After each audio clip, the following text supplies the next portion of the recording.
सारे पेरेंट को आपके माध्यम से कहना चाहूँगा, उसके दोस्त उसको पैसा खर्च करना सिखाए, उससे पहले पैसा कमाना सिखा दो। मैं ये कहना चाहता हूँ, आजकल के ज़्यादातर पेरेंट ऐसे हैं कि जिन्होंने आँख पे पट्टी बांध के रखी है। और पट्टी किस बात की है कि बच्चे के अंदर कौन सी टैलेंट है, बच्चे के अंदर कौन सी खूबी है, वो नहीं देखते। तो वो भी धृतराष्ट्र और गांधारी की तरह अंधे ही हैं। मैं कहना चाहता हूँ, बच्चे की कमी को सुधारना वो आपका काम नहीं, बच्चे की खूबी को निखारना वो मम्मी पापा का काम है। That's true. Absolutely right, sir. 3 साल के बच्चे के लिए हमारे पास पेरेंट आ रहा है, उस स्कूल में काउंटिंग सर 100 तक सिखाई है, आप तो 50 तक ही सिखा रहे हो, आप तो लिखवाना भी नहीं सिखा रहे। और उनको समझाते थे ना, उनको समझ में नहीं आती थी कि जितनी स्कूल्स बच्चों के लिए है, उससे आधी स्कूल यदि पेरेंट्स के लिए एंड टीचर्स के लिए हो जाए तो समाज के सारे जो भी प्रॉब्लम है मेंटल हेल्थ को लेकर, वो सारे के सारे दूर हो। मैं कहना चाहूँगा, हर बच्चा शैतानी तो करना ही चाहिए। क्यों? क्योंकि उसका बाप का घर है। ये बढ़िया था। पूत तो क्यों धन संचय, पूत सपूत तो क्यों धन संचय। ये कहावत अगर आपने सुनी है तो उसका मतलब भी आपको पता होगा, अगर नहीं सुनी है तो इस पूरे सेशन में आपको ये बात समझ में आने वाली है। लेकिन अपने ही बच्चों को सही तरह से पेरेंटिंग कैसे करें, जो आज का सबसे बड़ा सवाल है, जो एक मिडिल क्लास फैमिली या अपर मिडिल क्लास फैमिली या हर माता पिता कहते हैं हमने तो अपने बच्चों के लिए करना है जो भी करना है, लेकिन क्या करना है और कैसे करना है, उसके लिए आज हमारे बीच में है इंडिया के leading parenting coach the Parikshit Jobanputra sir. आपका सर बहुत बहुत स्वागत है sir. Thank you very much. And आपको मिलते हुए बहुत ही ज़्यादा अच्छा लग रहा है। Same here sir. शुरू करेंगे पेरेंटिंग में ना, आज की पेरेंटिंग बहुत अलग है और जहाँ से जैसे हमारी पेरेंटिंग हुई है उसमें दिन रात का फर्क है, दिन रात का। आप इस बात को एग्री करते हैं? 100%। पहले के समय में शायद बच्चे पल जाते थे, आज पालने पड़ते हैं। क्या बात ये है? फर्क है। पल जाते थे और आज पालने पड़ते हैं। बहुत सही बात बोली। सो कॉन्शियस एफर्ट आज हर मम्मी पापा का लगता है। शायद उस समय पे मम्मी पापा को यदि पूछेंगे कि बेटा कौन से स्टैंडर्ड में है पापा को, तो शायद पापा को पता नहीं होता था। बट आज बच्चा भूल जाता है, उसको याद कराना पड़ता है, तू 10th में है। Sir totally agree. क्योंकि आपने ना बहुत कॉमन एक लाइन सुनी होगी, क्योंकि आप तो इसी फील्ड से हैं, मैंने तो बहुत सुनी है, और आसपास के हम जिस फैमिली से बिलोंग करते हैं, जहाँ जॉइंट फैमिलीज है, वहाँ बहुत कॉमन सुनने को मिलती है, तुमसे एक बच्चा नहीं पल रहा, हमने 10-10 पाले हैं। और जबकि मैं कई बार सोचता हूँ भाई आपके टाइम, जैसे वो कई बार बोल देते हैं कि हमने तो गूगल करके बच्चे नहीं पाले, मैं मन में कई बार सोचता हूँ मैं बड़ों को जवाब तो क्या दें, लेकिन उनके टाइम पर वो डिस्ट्रैक्शन भी इतना नहीं था। तो क्या सर आपका क्या इनपुट है सर इस पर? 100%। दो चीज़ें। नंबर 1, उस समय पे जो नंबर ऑफ डिस्ट्रैक्शंस थे वो नहीं थे। Eight the very same time वो जो जॉइंट फैमिली का एनवायरनमेंट था, तो वहाँ पर ज़्यादातर आप इनफैक्ट एग्री करेंगे कि जो बच्चा होता था उसकी पापा के साथ नहीं पढ़ती थी, बट उसको वैल्यू देने के लिए, उसको संस्कार देने के लिए मे बी दादा दादी चाचा चाची वो फैमिली वैल्यूज थी। तो मैंने देखा हुआ है कि बच्चे की अपने पापा के साथ वो बात नहीं करेगा, बट चाचा के साथ फेवरेट होगा। एंड चाचा का बच्चा अपने पापा के साथ बात नहीं कर पाएगा, वो ये बच्चे के पापा माने वो अपने चाचा से क्लोज होगा। तो वहाँ पर बच्चे को जो वैल्यू सिखानी है वो वैल्यू बेस्ड सिस्टम या कोचिंग सिस्टम घर के अंदर से ही मिल जाते थे। ये तो सही कह रहे हो सर आप। अभी न्यूक्लियर फैमिली होने के कारण घर बड़े हो गए एंड फैमिली छोटे हो गए, right. And because of that अब वो काम मम्मी पापा को पहली बार करना पड़ रहा है। सो यदि आप देखेंगे, पहले जॉइंट फैमिली के अंदर पेरेंटिंग की ज़रूरत नहीं थी, एंड आज इसीलिए मम्मी पापा को ये सीखने की ज़रूरत है। एंड नंबर 2, उस समय के पेरेंट्स इतने ज़्यादा ऑक्यूपाइड, उतने ज़्यादा बिजी नहीं थे। मदर्स के ऊपर में भी शायद जॉब करना, ऑफिस पे जाना, वो सारी रिस्पॉन्सिबिलिटीज़ नहीं थी जो आज कंपैरेटिवली मदर्स के ऊपर है। सो आज की मदर को घर भी संभालना है, बच्चा भी संभालना है और काम भी संभालना है, अपना करियर भी संभालना है। सो आई थिंक इसीलिए मुझे लगता है कि हम ट्रायल एंड एरर ना करें, क्योंकि पहले ट्रायल एंड एरर करने के लिए 10-10, 8-8 बच्चे हुआ करते थे। राइट आज क्योंकि एक बच्चा है या मे बी मैक्सिमम 2 बच्चे हैं, तो हमें ट्रायल एंड एरर नहीं करना चाहिए, PPS फॉलो करना चाहिए, that is called proven parenting system. Okay, that's nice word sir, PPS। Okay sir, थोड़ा सा प्लीज इसको बताएंगे क्या है? सो माने जो प्रूवन है, जो और कोई व्यक्ति फॉलो कर रहा है, जो चाइल्ड साइकोलॉजी का जो बेस है, जो रिसर्च अभी तक हुए है चाइल्ड के लिए, ब्रेन डेवलपमेंट के लिए, वो सारी चीज़ों को यदि हम सीखें एंड हम टीचिंग पेरेंट ना बने, हम लर्निंग पेरेंट बने, तो हम पावरफुल बनेंगे, तो बच्चा हमसे लर्न करना चाहेगा। बट यदि हम सिर्फ टीचिंग पैरेंट रहे कि मैं बोलूँ वो कर, मैं बोलूँ वो कर, तो बच्चा भी हमसे दूर चला जाएगा। अच्छा, सो इसके लिए कंपैरेटिवली हम सारे रिसर्च एंड जो भी सारी चीज़ें हैं उसको समझे, जिसके बारे में आज हम बातचीत बात काफ़ी सारी करने वाले हैं। एंड वहाँ पर हम लर्निंग पे फोकस करें, हम पावरफुल बने कि बच्चा हमसे सीखना चाहे, हमें बच्चे को एडवाइस या एड वॉइस ना देना पड़े। Advice. Advice is माने पहले ज़्यादातर हम बच्चे को समझाते हैं, फिर धमकाते हैं। सो धमकाना इज एड वॉइस, माने पहले एडवाइस देते थे, माने वाइज माने विजडम ऐड हो, उसे एडवाइस कहते हैं। बट वॉइस ऐड हो जाए तो एड वॉइस कहेंगे हम। सर मतलब आप पेरेंटिंग को भी आर्ट की तरह बता रहे हो, दैट्स रियली इंटरेस्टिंग। सर इसलिए ना एक लाइन चलती है, जैसे जो हम जैसे पेरेंट्स हैं, आप और हम शायद कह सकते हैं, हमने अपने पहले पिता की सुनी, अब बच्चों की सुने।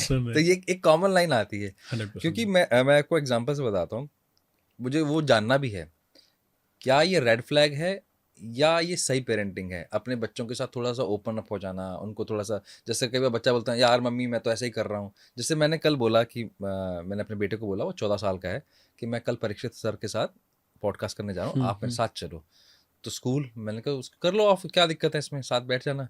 उसने एक लाइन बोली कि अभी मैं बाप नहीं बना हूँ। मैंने कहा मैं इसको what as per your view it's a red flag और it's a right style of parenting? पहले के समय में जब बच्चे को अपने पॉइंट ऑफ व्यू शेयर करने होते थे, वो शेयर करने के लिए भाई बहन कजिन वो सारे लोग बहुत ज़्यादा हुआ करते थे। एंड इसीलिए यदि मम्मी या पापा से ओपनली बात नहीं करते थे तो वो चलता था, क्योंकि जो भड़ास है, जो बातें हैं, जो दिल में बातें हैं, वो शेयर करने के लिए कोई ना कोई फैमिली मेम्बर था।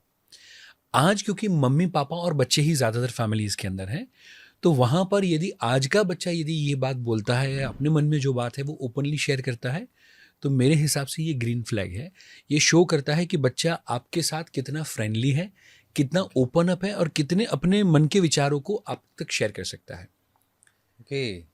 सो पहले के समय में it can be the red flag, यदि पापा है और हम पैर कर ऊपर चढ़ा के बैठे, में भी शायद आपको याद होगा कि पापा घर में आए तो सारे बच्चे किताब लेके बैठ जाएंगे, टीवी बंद कर देंगे। सो हम जो है वो नहीं रहते थे। हाँ। बट आज अच्छी बात यह है कि सारा बच्चे जो भी है वो अपने मम्मी पापा के सामने जो है वो as it is at ease पे रह सकते हैं। सर आपने ना बहुत बड़ा एक मिथ क्लियर कर दिया। मैं कई बार सोचता था कि ऐसा क्या चक्कर है कि पहले ऐसा था अब ऐसा नहीं है। तो वो आपने जो रीज़न बताया ना कि बच्चों के पास पहले भाई बहन हुआ करते थे, कजन्स हुआ करते थे, वो नहीं है तो कहाँ जाए वो? 100%। दैट्स एब्सोल्युटली ट्रू, मतलब that is much needed. On lighter note जो मुझे एक बात लगती है, कई बार हम जब बैठे होते हैं, जब मेरे फादर साहब मुझे बोल देते हैं कि क्या एक ही बच्चा नहीं संभलता, तो उनको मैं मजाक में बोलता हूँ, मैं क्या पहले 10 बच्चे थे तो मान लो भगवान ने 100 ग्राम दिमाग देना है तो 10 में बट गया। और अब मान लीजिए एक है तो है 100 ग्राम। अब इत्तेफाकन क्या है, हाँ। 100 ग्राम वाले को 10 ग्राम वाले बाप ने संभालना है या माँ ने संभालना है, तो कैसे संभाले? 100%। 100%। I totally agree sir. Sir आप जैसे पेरेंटिंग में हैं, कितने टाइम से सर आपको क्यों लगा कि आपको पेरेंटिंग में आना चाहिए? क्योंकि ये तो मैं मान के चल रहा हूँ कि तब आप पेरेंट तो नहीं थे जब आप पेरेंटिंग में आए। 100%। राइट। सो 20 साल की एज पे मैंने शुरुआत करी हुई थी। इनफैक्ट 18 पे मैंने बुक लिखनी शुरू करी थी on parenting, and 21 and 22 years की एज पे पब्लिश हुआ था। एंड दो रीज़न थे। वेरी फर्स्ट थिंग कि मेरे पेरेंट्स के द्वारा जो मेरी परवरिश हुई थी उसमें हमेशा पॉजिटिविटी के ऊपर और मेरे पैशन के ऊपर फोकस किया गया था। So I used to work as a mechanic, two wheeler repair करता था। 700 रुपीज़ मेरी सैलरी हुआ करती थी। And standard 9, 10th, 11th, 12th 4 साल पर्टिकुलरली मैंने वो काम किया हुआ है। उस समय पे भी मैंने काइंड ऑफ विजन बोर्ड हो सकता है मेरा बनाया हुआ था कि मुझे मर्सिडीज चाहिए, नेम एंड फेम चाहिए, सूटेड बूटेड रहना है वगैरह वगैरह, जो भी एक टीनेज बॉय के ड्रीम्स हो सकते थे। उसका विजन बोर्ड बना के छोटा सा रोड साइड छोटा सा घर था, वहाँ पर टीवी के बाजू में लगाया था। द रीज़न बिहाइंड ताकि मैं टीवी ना देखूँ। राइट। सो वो गोल सेटिंग वगैरह हुआ था पापा की ओर से। मुझे how to win friends and influence people की, और उनकी जो पूरी 4 बुक का सेट है वो पहले 9th स्टैंडर्ड में दिया गया था कि आप ये पढ़ाई करो। एंड पापा ने और एक हैबिट डेवलप करी थी, दैट वाज कि 700 रुपीज़ सैलरी आता था, उसमें से पहले 150-200 रुपये की पहले आपको पॉजिटिव बुक लेनी है, फिर आपका स्कूल का फीस और जो भी आपका खर्चा है वो निकालना है। उसके बाद में जो पैसा है या तो मौत शौक के लिए या तो घर पे जो आपको ठीक लगे वो आप कर सकते हो। So that was the openness. And because of that thing जो भी लाइफ के मे बी जो भी सपने देखे हुए थे, मे बी मर्सिडीज फलाना ढिमका, वो सारे 29 की एज से पहले सारे कंप्लीट हो गए थे. सो मुझे ये लगता है कि जो मेरे साथ कॉलेज में पढ़ाई किया करते थे या जिनके साथ मैं सोसाइटी के अंदर खेला करता था, वो शायद बच्चे मैं मुझसे ज़्यादा टैलेंटेड थे. But because of the negativity और द नेगेटिव सजेशन कि तू नहीं कर पाएगा, ये मत कर, वो मत कर, बिकॉज ऑफ दैट समहाउ वो बच्चे आज भी जॉब कर रहे हैं या आज भी उनका जो पोटेंशियल मैं उस समय पे देख रहा था, वो बच्चे को मैं रोल मॉडल मान रहा था. एंड वो आज कहता है कि यार यू आर सो लकी कि तुम्हें इतने अच्छे मम्मी पापा मिले हुए हैं. राइट. सो मे बी उस समय पे एनवायरनमेंट में फाइनेंशियल जो स्टेटस होना चाहिए वो नहीं था, सोशल स्टेटस वो नहीं था, but because of the positive parenting वो मैकेनिक भी यदि मर्सिडीज तक पहुंच सकता है. एंड प्राउड के साथ कहता हूँ आज भी मैं मैकेनिक ही हूँ. फ़र्क उतना है, पहले टू व्हीलर रिपेयर करता था, आजकल रिश्तों को और परिवार को रिपेयर करने का काम कर रहा हूँ. पेरेंट्स के दिमाग को रिपेयर करने का काम कर रहा हूँ. सो ये एक चीज़ है जो मुझे लगता है कि जिसके कारण मुझे इंस्पिरेशन मिला. And at the very same time जब 20 ईयर्स की एज पे मैंने शुरू किया with the student motivation and all programmes, तो 2 साल काम करते हुए मुझे पता चला कि बच्चे को कितना भी मोटिवेट कर लो बट वो घर पे जाता है. एंड घर पे जब मम्मी के द्वारा वो जो नेगेटिव सजेशन मिलता है, बिकॉज ऑफ दैट वो बच्चों को मैंने ट्रॉमा में, डिप्रेशन में, काइंड ऑफ सुसाइडल थॉट के अंदर मैंने बच्चों को देखा हुआ है. एंड बिकॉज ऑफ दैट मुझे लगा कि 2 साल अच्छा है बच्चों के साथ काम करना, बट क्यों हम जेरोक्स कॉपी को रिपेयर करने पे फोकस करें, क्यों ना ओरिजिनल कॉपी पे काम करें. एंड फिर मुझे लगा कि नहीं, मुझे पेरेंट्स के लिए काम करना है, पेरेंटिंग पे काम करना है. सो तब से लेके अभी तक और लाइफ के 92 ईयर्स की एज तक, मैंने नेक्स्ट अभी 52 ईयर्स तक मुझे सिर्फ और सिर्फ पेरेंटिंग के ऊपर ही काम करना है. दैट्स सो मतलब inspiring things which you have told me. क्योंकि ये पेरेंटिंग का सही असर जो आपने मुझे बताया, ये मुझे एक्चुअली वाला आपका एंगल नहीं पता था. नहीं. ओके. ये मुझे नहीं पता था, तो ये तो अब आपने शेयर किया. राइट. क्योंकि मैं अभी ना हमने एक सर कुछ दिन पहले पॉडकास्ट किया था हर्षक सिन्हा के साथ. He is 21 years old person और मल्टी मिलियनर है वो. ओके. And great. एक मिडिल क्लास फैमिली या उससे भी शायद नीचे फैमिली से आते हैं, जहाँ पर पैसे तो थे ही नहीं, पढ़ाई के भी नहीं थे. लेकिन उन्होंने एक बात बहुत अच्छी बताई. जब उन्होंने अपना बिजनेस स्टैब्लिश कर लिया तो उनके पेरेंट ने उनको सपोर्ट किया. इनफैक्ट उन्हीं के फादर ने उनको ये पुश किया कि अब आप कॉलेज ड्रॉप कर लो, जरूरत नहीं है कॉलेज करने की. ग्रेट. जबकि नॉर्मली हमारे यहाँ तो उल्टा होता है. उल्टा होता है. राइट. तो सच में मतलब अभी तक मुझे लग रहा था कि नहीं, कहीं ना कहीं थोड़ा सा पेरेंटिंग को लेकर मेरा आपसे सवाल भी है. पेरेंटिंग सच में जरूरी है या ये थोड़ा सा ओवररेटेड हो गया है वर्ड? क्यों, ये 2 केसेस मैंने, एक आपकी बात सुनी, एक हर्षक जी की सुनी, तो मुझे लगता है ना पेरेंटिंग से बहुत फर्क पड़ता है. उससे पहले जब भी हम किसी सर्कल में बैठे होते हैं ना कि फालतू के चोंचले हैं यार, कुछ नहीं है, ये बातें बहुत सुनने को आपको भी शायद सुनने को मिलती होंगी. अगर 100%. तो मैं पूछना चाहता हूँ कि व्हाट इज एग्जैक्टली दिस? ज़्यादातर लोगों को लगता है भी पेरेंटिंग सीखने की ज़रूरत भी नहीं है. सो मुझे जब कोई कहता है कि आप पेरेंटिंग के अंदर लाइक बेस्ट काम कर रहे हो या नंबर 1 कोच हो, तो मैं कहता हूँ मैं नंबर 1 कोच नहीं हूँ, मैं पेरेंटिंग का नंबर 1 स्टूडेंट हूँ. राइट. सो वो कोच है या जो मिलियन सब्सक्राइबर है वो बाय डिफ़ॉल्ट है, वो क्योंकि मैं स्टूडेंट हूँ उसके लिए है. सो मुझे लगता है कि एक बच्चा, उसको स्विमिंग कराना हो तो मम्मी पापा वैसे ही पूल में डाल देंगे कि उसको सिखाएंगे. बच्चा जब छोटा होता है, छोटी सी साइकिल उसके हाथ में यूं ही थमा के उसको रोड पे भेज देंगे या सिखाएंगे. सो जीवन के मैंने 5,000 के, 10,000 के, 20,000 की चीज़ वस्तुओं के लिए भी हम पहले सिखाते हैं, मैंने ट्रेन करते हैं, लर्न करते हैं, देन आफ्टर इम्प्लीमेंट करते हैं. एक कार भी जब हम लेके निकलते हैं, 15, 20, 25 लाख रुपए की गाड़ी है, उसके लिए भी हम पहले लर्न करते हैं, लाइसेंस लेते हैं एंड देन आफ्टर रोड पे लेके निकलते हैं. तो डोंट यू थिंक बच्चे की परवरिश करना वो उससे तो ज़्यादा इम्पॉर्टेंट काम है. एंड जब वो गोल है आपका कि मुझे बच्चे की अच्छी परवरिश करने हैं, उनके लिए पेरेंटिंग सीखना ज़रूरी है. और जिनको बच्चा सी आप पेरेंटिंग अच्छा करेंगे या नहीं करेंगे, बच्चा तो बड़ा होने वाला है. राइट.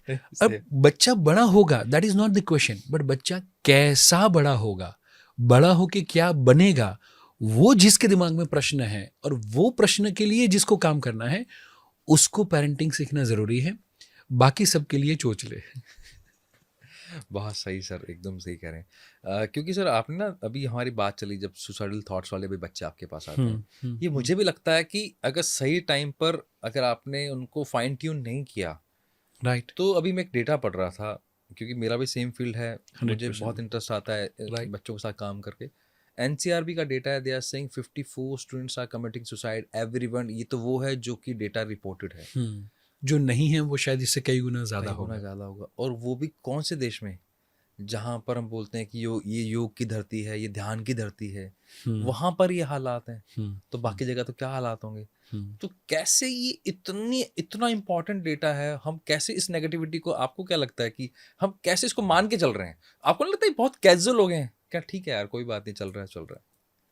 तो व्हाट डू यू फील कि ये कैजुअल पेरेंटिंग है, या बहुत ही हम अनअवेयर है पेरेंट्स को लेके, ठीक है? आई थिंक मेरे हिसाब से वी आर अनअवेयर. ये चीज़ का जितना इम्पोर्टेंस होना चाहिए उतना हम दे नहीं रहे हैं. एंड इसीलिए जे कृष्णमूर्ति ने बड़ी प्यारी सी बात कही हुई थी कि जितनी स्कूल्स बच्चों के लिए हैं उससे आधी स्कूल यदि पेरेंट्स के लिए एंड टीचर्स के लिए हो जाए तो समाज के सारे जो भी प्रॉब्लम है मेंटल हेल्थ को लेकर वो सारे के सारे दूर हो जाए. एंड इसलिए we are on a mission और द विजन कि 10,000 से ज़्यादा पेरेंटिंग कोच हमें तैयार करने हैं. एंड वी वांट कि उसके बाद में हम मिनिस्ट्री के पास, गवर्नमेंट के पास जाए, और जैसे एजुकेशन मिनिस्ट्री है वैसे पेरेंटिंग की मिनिस्ट्री होनी चाहिए. एंड बाकायदा कोई पेरेंटिंग के मिनिस्टर होने चाहिए जो पर्टिकुलरली ये सारी चीज़ों को घर घर तक, एंड तभी हम ये चीज़, जब गवर्नमेंट का इनिशिएटिव हो तभी हम ये चीज़ को घर घर पे लेके जा सकते हैं. एंड तब मुझे लगता है हम 5 ट्रिलियन पे नहीं 50 ट्रिलियन पे भी पहुंच जाएंगे तो भी कोई बच्चा डिप्रेशन में नहीं होगा, तो भी कोई बच्चा सुसाइडल थॉट के साथ नहीं होगा. एंड तब मुझे लगता है कि वो जो कैपिटल है या $5 ट्रिलियन की जो इकोनॉमी है वो यदि काइंड ऑफ बच्चों के साथ या हैप्पी फैमिली के साथ होगी तो वो सस्टेनेबल होगी. अदरवाइज कभी अप होगा फिर कभी डाउन होगा. ये तो सर आपने एक अलग ही विजन दिया है, मिनिस्ट्री ऑफ पेरेंटिंग आपको शुरू शुरू करना है. तो भैया ऑडियंस, आप सबसे, मतलब मुझे पर्सनली इसलिए फील होता है क्योंकि मुझे 7 साल हो गए इस फील्ड में काम करते को, सर को मोस्टली 12 ईयर्स हो गए हैं, और 20 सॉरी एक्चुअली सर को 20 ईयर्स हो गए हैं. तो हमारे पास कौन आता होगा, आप सोच के देखो, वो जिसका पेन है, तो पेन जब बड़ा होता है ना सर तो वो बेरेबल नहीं होता. और इसी वजह से मेरा सर ये इंपॉर्टेंट इसलिए है कि इसलिए कमेंट करना और आगे तक लेके जाना इसको. एंड जब आपने पेन की बात कही तो मैं कहना चाहता हूँ बड़ी दुख की बात है, ज़्यादातर पेरेंट जब अपने बच्चे बिगड़ जाए या कंट्रोल से बाहर चले जाए तब उसको रिपेयर करवाने के लिए आते हैं. राइट. बट मैं कहता हूँ बच्चों को रिपेयर करने की ज़रूरत नहीं है यदि आप प्रिपेयर करेंगे तो. अरे वाह. सो रिपेयर नहीं, प्रिपेयर करने पे फोकस करना ज़रूरी है. इसीलिए मुझे लगता है कि पेरेंटिंग की अवेयरनेस जितनी ज़्यादा स्प्रेड हो उतना ज़्यादा अच्छा है. ये वैसा ही है सर, मतलब सॉरी मेरे को ये एग्जांपल लेना पड़ रहा है कि जैसे कैंसर की 4th स्टेज पे आप आते हो, और वो इसलिए अभी मैं हमने राम सर के साथ किया था, तो वो कहते आपको ना बॉडी आपको सिम्टम्स देती है, हिंट देती है कि आपके अंदर ये प्रॉब्लम पल रही है, राइट. आप उसको लेकर आंखें बंद कर लेते हो. सेम वैसे पेरेंटिंग के अंदर आपका बच्चा भगवान ना करे ऐसा कुछ कर लेता है तब आप जागते हो, लेकिन उससे पहले उसने हिंट्स दिए हैं. और उसके बाद हम डायलॉग मारते हैं एक बार तो बात कर लेता, अरे उसने तो बहुत बार कोशिश करी होगी, ऐसा हो ही नहीं सकता. 100%. सर हमने कोटा में भी बहुत काम किया है, पंजाब में भी काम किया है. आपको क्या लगता है कि ये एजुकेशनल प्रेशर ज़्यादा है या पेरेंटिंग प्रेशर, या ओवर जो उनका को लेकर बहुत ज़्यादा एक्सपेक्टेशंस है पेरेंट्स की, इज इट लाइक दैट? क्या कोई भी बच्चा जो ऐसे गलत कदम उठाता है बिकॉज ऑफ कम मार्क्स के कारण, वो बच्चे ने कम मार्क्स के कारण सुसाइड किया वैसा नहीं है. उसको जब लगता है कि ये कम मार्क्स को मेरे मम्मी पापा के द्वारा एक्सेप्ट नहीं किया जाएगा, that is the reason of their wrong step. And at the very same time number 2 जो शायद पेरेंटिंग, एंड नंबर 2 जो स्टूडेंट भी यदि ये पॉडकास्ट को देख रहे हैं तो उनको भी मैं कहना चाहूँगा, ज़्यादातर लोगों का प्लान ABC रेडी नहीं होता. सो मैक्सिमम पेरेंट्स, क्योंकि आप भी करियर प्लानिंग वगैरह में काम कर रहे हैं, तो करियर के भी 3 फेज हैं. Number 1 that is career planning, number 2 that is career selection, and number 3 that is career management. Okay, right. So जो करियर प्लानिंग वाला फेज है वहाँ पर जैसे हम एक शर्ट लेने से पहले 3-4 शर्ट को ट्रायल करेंगे, टी शर्ट लेने से पहले 4 टी शर्ट ट्रायल करेंगे, उसमें से जो कंफर्ट वाइज, फिटिंग वाइज जो बेहतर होगा उसको हम चूज़ करेंगे, बाकी 3 को छोड़ देंगे. तो डोंट यू फील करियर के अंदर भी ऐसा कुछ होना चाहिए? वो टी शर्ट जो 6 महीने पहनना है, आइसक्रीम जो 10 मिनट खाना है, उसके लिए हम 3 फ्लेवर टेस्ट करते हैं, उसमें से आइसक्रीम ऑर्डर करते हैं. तो सेम वे मम्मी पापा भी अपने बच्चों के करियर के पॉइंट ऑफ व्यू से जब करियर प्लानिंग वाला फेज होता है उनको 3, 4, 5 करियर के ऑप्शन हमें एक्सप्लोर करवाने चाहिए, और हर बच्चे का प्लान ABC होना चाहिए. सो मैं कहता हूँ बच्चे का प्लान A फेल हो तो बच्चे के पास दुखी होने का टाइम नहीं होना चाहिए, क्योंकि उसके प्लान B रेडी होगा. डिप्रेशन में जाने का टाइम ही नहीं होना चाहिए, क्योंकि मेरे पास प्लान B रेडी है. वो डिप्रेशन में कौन जाता है, दुखी कौन होता है, जिसके पास प्लान B रेडी ना हो. So as a parent, number 1, बच्चा अच्छे मार्क्स लाए, अच्छी बात है. फेल हो, बहुत अच्छी बात है कि उसने चोरी नहीं करी है. तो मम्मी पापा को उसकी ऑनेस्टी को सेलिब्रेट करना चाहिए. एंड नंबर 2, हम बच्चों के साथ रहते हुए एटलीस्ट उनको plan A, B and C पे काम करवाए, ताकि जब वो उसको एडमिशन नहीं मिला, मे बी कोई इंजीनियरिंग की कॉलेज में, मेडिकल की कॉलेज में, तो उसको डिप्रेशन में ना जाना पड़े. उसके पास प्लान B रेडी हो कि मेरे पास ये टैलेंट है, मैं ये नहीं तो ये कर लूँगा, ये नहीं तो ये कर लूँगा. सो मुझे लगता है ये 2 पे काम करेंगे तो बहुत ही अच्छा रिजल्ट मिल सकता है. सर मैं ना मतलब टोटली एग्री कर रहा हूँ कि ये जो आपने प्लानिंग बताई ना ABC, शायद पेरेंट वहां तक सोच ही नहीं पा रहा है. बच्चे की तो गलती नहीं है भाई, वो तो रॉ है. आपने इसको जो बताना है उसके अकॉर्डिंग उसने चलना है. अब थोड़ा सा उसके पास इंफॉर्मेशन है इस इरा के अंदर, अदरवाइज तो पहले तो इतनी इंफॉर्मेशन थी भी नहीं. लेकिन फिर भी सर कंफ्यूजन तब भी है, क्योंकि अगर मैं जैसे तारे जमीन की बात करूं, जब ईशान को पेरेंट करना था, पेरेंटिंग करनी थी, तो उनके पेरेंट्स को उसकी एक्चुअल प्रॉब्लम ही नहीं पता थी. Am I right? वहीं अगर जब मैं दंगल की बात करता हूँ, वहीं महावीर फोगाट है, वो इतना प्रेशर करता है और इतना डिसिप्लिन में ले जाता है, उनको गोल्ड मेडल दिला देता है. तो कौन सी पेरेंटिंग करनी है, क्योंकि वहाँ अनअवेयरनेस बहुत है. ऐसे बहुत पेरेंट मिलेंगे. यहाँ जब डिसिप्लिन की बात होती है, लेकिन जरूरी नहीं कि वो डिसिप्लिन उसको सही. महावीर फोगाट तो कोच था, उनको पता लग गया, लेकिन ये डिसिप्लिन कई बार प्रेशर भी डाल देता है. तो क्या करें? 100%. सो इसके लिए शास्त्रों के अंदर या काइंड ऑफ बच्चों का जब डेवलपमेंट होता है, चाइल्ड डेवलपमेंट, वो 3 फेज में होता है. Okay. Number 1, first 7 years, and that is for the heart development. First 7 years for heart development. Okay. सो वहाँ पर बच्चों का इमोशन, केयर, शेयरिंग, वो वाला जो पार्ट है, एम्पैथी, सिंपैथी, लिसनिंग, प्लेफुलनेस, वो सारे एरिया को हमें डेवलप करना है. तो वहाँ पर डिसिप्लिन का कोई फेज़ नहीं आता है. वहाँ पर वो जो बच्चा करना चाहता है, वो जो बच्चा एंजॉय करना चाहता है, वो जो बच्चा सेलिब्रेट करना चाहता है, वहाँ पर मम्मी पापा को उसके साथ रहना चाहिए. वो पलों को, माने चाइल्डहुड को एंजॉय करना चाहिए. सो वहाँ पर डिसिप्लिन की बात नहीं आती. बच्चा खाना चाहता है, बच्चा सोना चाहता है, बच्चा धमाल मस्ती करना चाहता है, तो we should enjoy that childhood. And मम्मी पापा को अपने बुढ़ापे के लिए बचपन की गोल्डन मेमोरीज होनी चाहिए. राइट. एंड इसीलिए जैसे अध्याय अभी 7 years का हुआ, so first 7 years of his life हमने हमारा बिजनेस अराउंड 70% से ज़्यादा कम कर दिया था. ट्रैवलिंग एंड लोगों को मिलना या नेटवर्किंग करना या बिजनेस ग्रो करना, सारी चीज़ें हमने बंद करी हुई थी, मैंने और मेघा ने, कॉन्शियसली, जस्ट बिकॉज हम वो 7 years उसके साथ मैक्सिमम रहना चाहते थे. तो उसको जैसे नेचर में रहना पसंद है, तो मे बी पहाड़ों में जाना, मे बी समुंदर हो सकता है, मे बी बद्री केदार वगैरह 4 धाम हो सकता है. तो उसका 7 साल की एज में 4 बार उसका कंप्लीट हो चुका है. 4 धाम की यात्रा 4 बार होगी. 4 बार हो चुकी है. एंड हमारा टारगेट है कि पर्टिकुलरली एवरी ईयर एटलीस्ट उसको वहाँ पर तो लेके जाए. उसके अलावा और कहीं पे लेके जाए वो बात अलग है.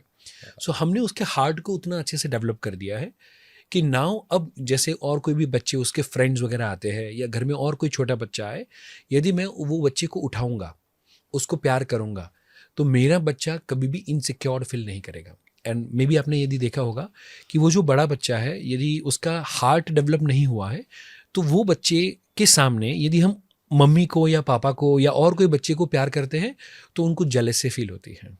क्यों? क्योंकि वो बच्चे का हार्ट डेवलप करना चाहिए था, वहाँ पर फोकस ही नहीं हुआ है. सो फर्स्ट 7 years वो डिसिप्लिन को लेकर नहीं है, वो पर्टिकुलरली कनेक्शन को लेकर है, हार्ट को डेवलप करने को लेकर है. एंड वहाँ पर ट्रस्ट वर्सेस मिसट्रस्ट होगा. माने वो बच्चे का यदि जो केयर गिवर है, वो उसके सामने डेली शो अप करते हैं, स्माइल करते हैं, उसके साथ खेलते हैं, धमाल मस्ती करते हैं. आपने देखा होगा छोटे बच्चे से बच्चे को हम उछालते वो बच्चा हंसता है. मुझे और आपको कोई उछाले जानने की हम नहीं हंस पाएंगे. द रीजन बिहाइंड, वो उस समय पे बच्चा वो ट्रस्ट वर्सेस मिसट्रस्ट डेवलप कर रहा है. मे बी पिकाबू बच्चे के लिए, बच्चे के ब्रेन डेवलपमेंट के लिए सबसे बेस्ट चीज़ है. उसको लगता है कि वो व्यक्ति गायब होगा, मेरे सामने नहीं है, मैं यदि नहीं देख रहा हूँ तो वो व्यक्ति नहीं है, क्योंकि वो जज नहीं कर पाता कि मेरी आंखें बंद हुई है बट सामने वाला व्यक्ति तो हो सकता है. एंड इसीलिए शायद हमें लगेगा कि बच्चे के लिए ये छोटी गेम है, बट एक्चुअली बच्चों के लिए, छोटे बच्चे के लिए ये सबसे बड़ी गेम है, उसकी ब्रेन डेवलपमेंट के लिए. सो नाउ वहाँ पर जैसे वो आंखें खोलता है, सामने वाला व्यक्ति हाजिर होता है, उसका ट्रस्ट डेवलप होता है, उछालता है, कैच करता है, ट्रस्ट डेवलप होता है। एंड जब हम ये सारी चीज़ें करते हैं तो बच्चों के अंदर से इनसिक्योरिटीज़ और फियर वो सारी चीज़ें निकल जाती हैं।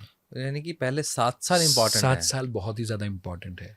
एंड मैक्सिमम पेरेंट्स, मैं तो कहूँ कि मम्मी डेफिनेटली यदि बच्चों के पीछे टाइम देती है वो सबसे अच्छी बात है।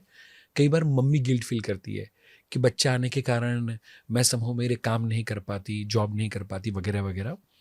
तो उनके हार्ट डेवलपमेंट के लिए मम्मी का रोल सबसे ज़्यादा इम्पॉर्टेंट है, दो पापा का भी है क्योंकि मदरिंग नहीं है, फादरिंग नहीं है, पेरेंटिंग है। एंड इसीलिए मैं माँ यदि 70% काम छोड़ सकती है तो वो ड्यूटी बाप की भी है। सो मैंने और मेघा ने वो ड्यूटी निभाई। एंड स्वामी विवेकानंद की बात, जो भी सारी माताएं अभी ऐसा फील करती है कि मैं कुछ नहीं करती, मैं घर पे हूँ, उनके लिए कहना चाहता हूँ। जब वो शिकागो गए हुए थे एंड उनको कहा गया था कि पर्टिकुलरली जो भी क्वेश्चन आंसर्स हो, तो रिपोर्टर थे, उन्होंने पूछा कि यहाँ पर तो जो फीमेल्स है, जैसे मैं रिपोर्टर हूँ, कोई एडिटर है, कोई इंजीनियर है, कोई आर्किटेक्ट है, कोई डॉक्टर है, एंड मैंने सुना हुआ है कि आपके वहाँ पर तो जो फीमेल्स होती है वो सिर्फ घर के काम करती है, चूल्हा चलाती है और बच्चों को खाना खिलाती है, तो मुझे आपके देश की स्त्रियों के ऊपर दया आती है। तो जब ऐसा कहा तो स्वामी विवेकानंद को बोला कि आपका क्या सोचना है। एंड तब उन्होंने बड़ी प्यारी सी बात कही थी, सारी माताओं को सलाम कहते हुए कहना चाहता हूँ। उन्होंने कहा था कि आपको मेरे देश की सारी माताओं के ऊपर दया आती है, बहनों के ऊपर दया आती है, स्त्री के ऊपर दया आती है, पर मुझे आपके देश के बच्चों के ऊपर दया आती है। ओहो। राइट, मुझे आपके देश के बच्चों के ऊपर दया आती है कि उनको एक मेल पापा मिलेगा और एक फीमेल पापा मिलेगा, दोनों कमाने वाले, दोनों कंडीशनल लव देने वाले पेरेंट मिल रहे हैं। वो बच्चे ने बचपन से अनकंडीशनल लव क्या होता है, जिसको हम प्यार करते हैं उसके लिए सेक्रीफाइस करना क्या हो सकता है, वो बच्चे ने कभी देखा ही नहीं है। Absolutely true. एंड इसीलिए माँ का रोल स्पेसिफिकली, पापा का भी उतना ही ज़्यादा इंपॉर्टेंट है, बट माँ वो उसके लेवल पे दुनिया में और कोई नहीं पहुँच सकता। So first 7 years and that is for the heart. Now next 7 years and that is for the head, जहाँ पर हमें डिसिप्लिन, बच्चों का रूटीन, वो सारी चीज़ें सेट करनी है। एंड इसके लिए आपको पता होगा कि जो भी राजे रजवाड़े जो भी थे, वो बच्चे 7 साल के होने के बाद बच्चों को आश्रम में भेज देते थे, गुरुकुल में भेज देते थे। तो वो 7 साल मम्मी पापा का होलसेल में प्यार मिला हुआ है। Now that child heart is ready, now time for the head और द ब्रेन। अब वो बच्चे को डिसिप्लिन सिखाना है। तो नाउ अब वो फोगट वाले पापा आएंगे तो चलेगा। बच्चा will also bear that, because उसको होलसेल में उतना प्यार मिला हुआ है, उतना स्ट्रॉन्ग कनेक्शन है कि वो फोर्स करेगा। जैसे दो दोस्त होंगे आपस में, यदि वो गाली गलौज से भी बात करेंगे तो सामने वाले को बुरा नहीं लगेगा, इनफैक्ट गाली नहीं देगा तो बुरा लगेगा। क्यों? बोले यार तूने आज गाली नहीं दी। क्यों? क्योंकि वो दोनों के बीच में स्ट्रॉन्ग बॉन्ड है। अब वही चीज वस्तु रोड पे पीछे से आके कोई हॉर्न मारे और यदि गाली दे दे तो शायद बात लड़ाई झगड़े पे उतर जाएगी, बट वही चीज यदि दोस्त बोल दे तो मजा आएगा। The reason is what? Power of connection. So अब वो जब स्ट्रॉन्ग कनेक्शन हो चुका है तो ना मम्मी पापा का फोकस होना चाहिए कि बच्चे का उठने का टाइम, बच्चे का सोने का टाइम, बच्चे का टीवी का टाइम, मे बी बच्चे के होमवर्क का टाइम, वो सारी चीज वस्तु को स्ट्रीमलाइन करे, शेड्यूल करे, वेल डिसिप्लिन करे। एंड यदि हम वो करेंगे तो बच्चों को हॉस्टल में डालने का डर दिखाने की ज़रूरत नहीं है। एंड यदि वो 7 years तक हमने बच्चों को वेल डिसिप्लिन में रखा है, माने फिजिकल एक्टिविटी हो सकती है, उसका स्पोर्ट हो सकता है, उसका स्टडी हो सकता है, सारी चीज़ों को स्ट्रीमलाइन एंड शेड्यूल की ज़रूरत है। वो हेड को डिसिप्लिन की ज़रूरत है, यहाँ पर लव एंड केयर की ज़रूरत है। एंड जब 14 years का बच्चा हो जाए, नाउ मम्मी पापा का फोकस होना चाहिए to develop the hand. Means वो जो नॉलेज उसने पाया हुआ है, अब वो नॉलेज को उसको इम्प्लीमेंट करना है, माने वो बच्चे से कोई ना कोई काम करवाना है। एंड वो बच्चे का स्किल डेवलपमेंट का टाइम हो गया। Okay. So now as a mother, as a father, 14 years is the, मैं कहना चाहूँगा लास्टेस्ट ईयर, कि उसके बाद में बच्चे को कोई ना कोई काम धंधे या कमर्शियल एक्टिविटी पे या कमर्शियल थिंकिंग पे हमें बच्चे को डालना ही चाहिए। And you will be surprise, ये मेरी जो पेरेंटिंग की बुक है उसके अंदर टोटल 7 लॉज है पेरेंटिंग के, उसमें से 5th लॉ है, एंड वो बच्चों के करियर को लेकर है। वो लॉ को लिखने के लिए 2.5 साल का रिसर्च लगा था, क्योंकि उस समय पे ना ही गूगल था, ना ही यूट्यूब था, ना ही चैट जीपीटी था। सो 2.5 साल 1085 जीनियस लोगों की जीवनी को पढ़ा, समझा कि उन्होंने कौन से समय पे कौन से काम किए। वाओ। राइट। एंड तब मुझे रियलाइज हुआ, पता चला कि जितने भी जीनियस लोग हैं, जितने भी सक्सेसफुल लोग हैं, उनकी काम की शुरुआत 14 या 15 की एज पे हुई है। चाहे धीरू भाई अंबानी ले लो, चाहे इलॉन मस्क ले लो, चाहे मार्क जुकरबर्ग ले लो, चाहे इनफैक्ट मुकेश अंबानी को ले लो, राइट। कम एज पे ही उनको पर्टिकुलरली काम दिए गए थे। 15-16 की समथिंग की एज थी। एंड धीरू भाई जब नहीं थे तब इनकम टैक्स की रेड पड़ी थी, एंड वो पूरा हैंडलिंग पर्टिकुलरली मुकेश अंबानी ने 15-16 की एज पे किया हुआ था। एंड जितने भी सक्सेसफुल लोग हैं, चाहे स्पिरिचुअली, चाहे सोशली, चाहे कमर्शियली, माने बिजनेस वाइज, साइकिरो होंडा कंपनी के मालिक हो सकते हैं, वो साइकिल रिपेयरिंग का काम करते थे। जॉर्ज स्पेन प्यून के तौर पे कोडेक कंपनी के मालिक वो काम किया करते थे। माने सभी लोगों की जीवनी को पढ़ेंगे 14-15, आप जो भी समाज से जहीं कहीं पर भी बिलोंग करते हैं, जो बंदे ने जीरो से शुरू किया है वो व्यक्ति की जीवनी को पढ़े तो 15-16 के आसपास शुरू किया होगा। और इसलिए आप देखेंगे हमारे पेरेंट्स क्या करते थे, बच्चा 12-13-14 साल का हो, बोले बेटा पापा को टिफिन दे के आओ, दुकान खोलो, ये करो, वो काम में डाल देते थे। एंड आज पेरेंट क्या करते हैं, अब प्यार करते हैं, अब हार्ट डेवलप करने की कोशिश करते हैं। That is very dangerous. And अब वो बच्चे को लाड कोड प्यार वगैरह देंगे तो नाउ बच्चा गाड़ी मांगेगा, नाउ बच्चा बाइक मांगेगा। एंड आपने देखा होगा कि पर्टिकुलरली जैसे अभी पोर्शे वाला केस हुआ था, राइट, एक्सीडेंट के, और आए दिन ऐसे केस देखने को मिलते हैं। अब जब बच्चे का हैंड यूज़ करना था, जब बच्चे को स्किल यूज़ करना था, जब बच्चे ने जो नॉलेज पाया है एंड जो हार्ट डेवलप किया है उससे वो समाज को कंट्रीब्यूट कैसे करे, वैल्यू एड कैसे करे और उसमें से पैसा कैसे कमाए, उसका प्लानिंग करने का टाइम था। उस समय पे उसको महंगी चीज़ें दे देना या प्लेफुल चीज़ें, बड़ी वाली चीज़ें दे देना, बिकॉज ऑफ दैट वो पर्टिकुलरली पैसा कमाने के से ज़्यादा खर्च करने पे फोकस करेगा। सो सारे पेरेंट को आपके माध्यम से कहना चाहूँगा, उसके दोस्त उसको पैसा खर्च करना सिखाए, उससे पहले पैसा कमाना सिखा दो। अरे वाह, बहुत बढ़िया लाइन बोली आपने, बिल्कुल सही कह रहे हो आप। और मैं इस सेम पेज पे हूँ इस बात को लेकर, क्योंकि जब भी हम काम करते हैं सर, एक तो आपने बहुत ब्यूटीफुली इसको बहुत सही तरीके से बताया कि फर्स्ट 7 ईयर्स में क्या होना चाहिए, 14 ईयर्स से, देन उसके बाद क्या करना चाहिए। क्योंकि मैं जब रिसर्च पढ़ रहा था, आप अगर इस धरती पे 100 साल के लिए हैं तो पहले 12 साल में आपका क्या बिलीफ सिस्टम बना है, जिसको आपने बहुत ब्यूटीफुली बता दिया कि हाँ, पहले हार्ट डेवलप होगा फिर हेड डेवलप होगा। वो अगले 88 ईयर्स डिसाइड करेगा कि आप जिंदगी में एवरेज रहने वाले हैं, बिलो एवरेज रहने वाले हैं, कि एक्सीलेंट रहने वाले हैं, एंजॉय करने वाले हैं, कि स्ट्रेस में रहने वाले हैं। एंड इसलिए पेरेंटिंग एंड फैमिली का माहौल बहुत ज़्यादा ज़रूरी है।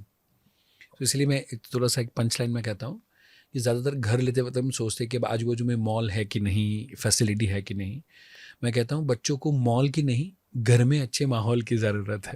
वाह, वो मॉल नज़दीक होगा कि दूर होगा उससे फ़र्क नहीं पड़ता, बट घर में अच्छा माहौल है कि नहीं वो सबसे ज़्यादा मैटर करता है। बहुत सही बात बोली सर। और पेरेंटिंग, ऐसा मुझे लगता है, शायद बहुत सारे पेरेंट्स इस पर एग्री नहीं भी करेंगे, मुझे लगता है कि दे आर एक्सीडेंटल पेरेंट्स 100%। और बस बायोलॉजिकल पेरेंट्स हैं, उसके बाद उनको कुछ पता नहीं है और उनकी खुद की एस्पिरेशंस इतनी हाई हैं।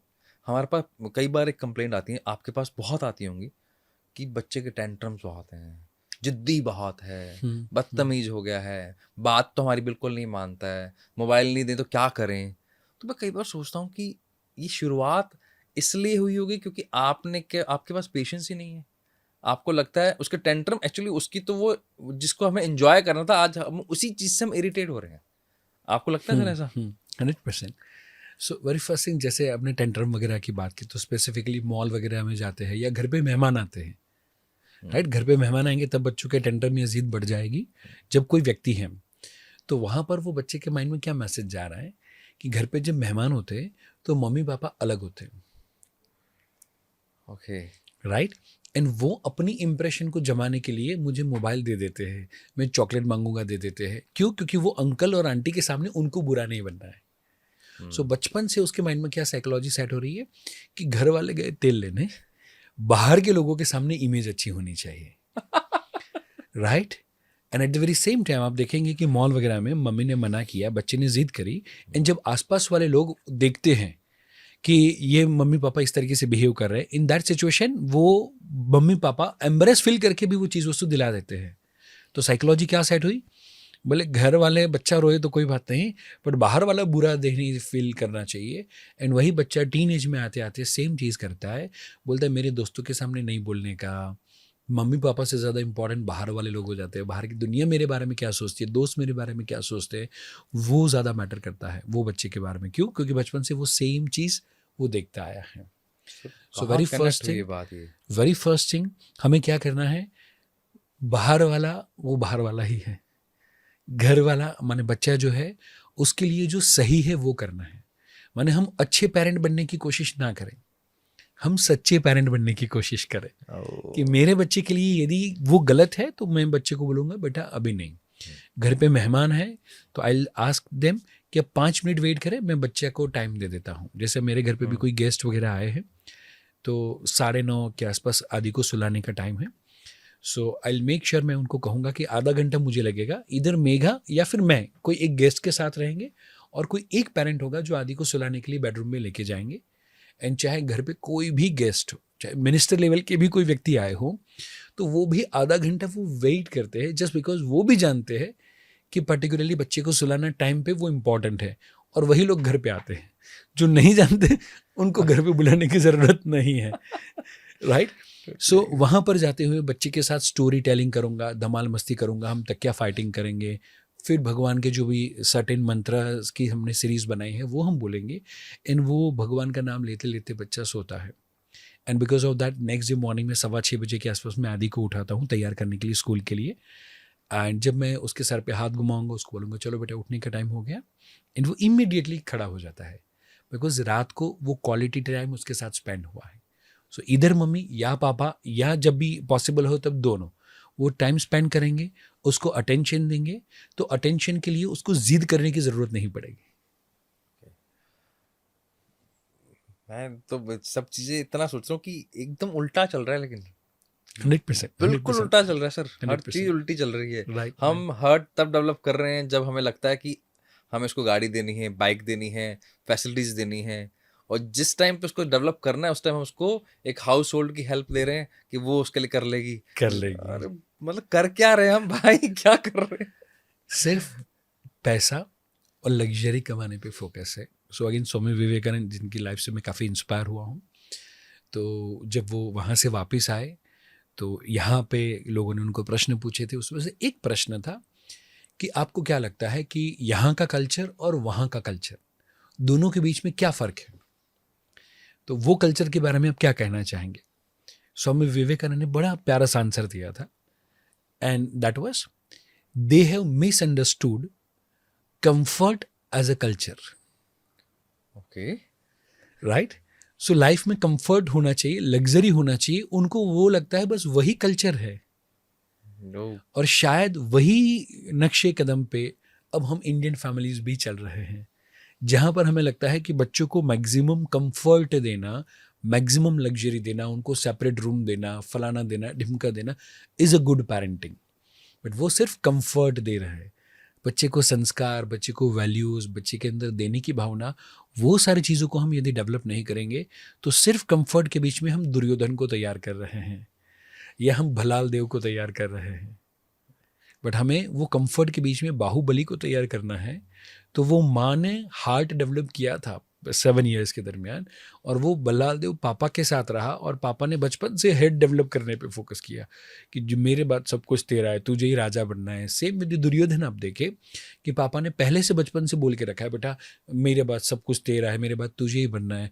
तो अब दुर्योधन के पास जब कोई रास्ते नहीं रहते, वो पापा को बोलता है कि आप वनवास में चले जाओ तो मैं राजा बन जाऊंगा। क्योंकि वो डीप डिजायर जो राजा बनने की है वो बच्चे के अंदर किसने डाली हुई थी, पापा ने डाली हुई थी। एंड तब मम्मी एंड पापा अफसोस करते हैं। एंड इसीलिए ज़्यादातर मैं ये मेटाफर यूज़ करता हूँ कि पेरेंटिंग के बहुत सारे लेसन्स भगवद गीता से, महाभारत से सीखने को मिलते हैं। एंड इसमें पावरफुल लेसन यदि मैं कहूँ तो जैसे धृतराष्ट्र है और गांधारी है, दोनों एक अंधे हैं और एक ने आँख पे पट्टी बांधी है। मैं ये कहना चाहता हूँ आजकल के ज़्यादातर पेरेंट ऐसे हैं कि जिन्होंने आँख पे पट्टी बांध के रखी है। और पट्टी किस बात की है कि बच्चे के अंदर कौन सी टैलेंट है, बच्चे के अंदर कौन सी खूबी है, वो नहीं देखते। तो वो भी धृतराष्ट्र और गांधारी की तरह अंधे ही हैं।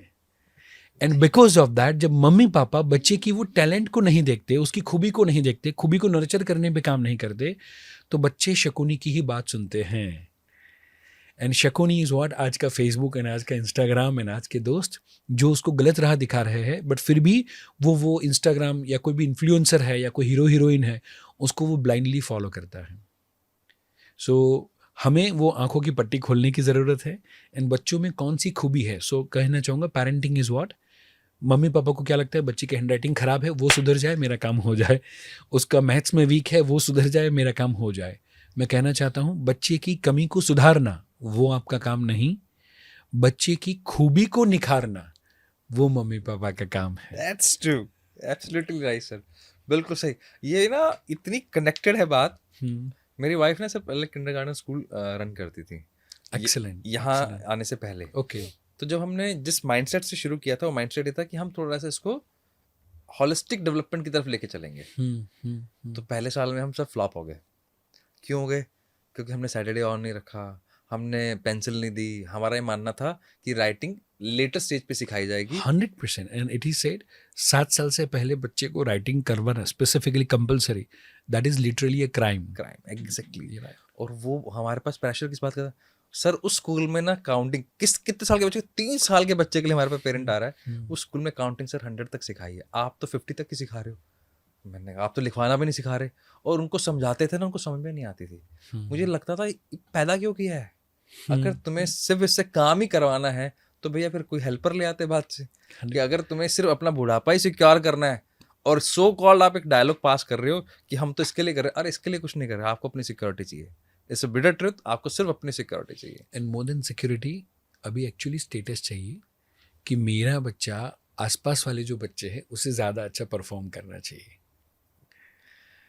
सर स्टेटस वाली बात ना मैं सर अभी राजस्थान से यहाँ शिफ्ट हुआ हूँ. हाँ. मैं नोएडा रहता हूँ. नोएडा में मेरे स्कूल में जहाँ मेरा बच्चा पढ़ता है, हमने पहले तय कर रखा था कि मैं स्कूल वो लूँगा जो मेरे घर के 500 मीटर के दायरे में होगा. मैं उसको बस पे नहीं लगाऊंगा. नहीं. राइट.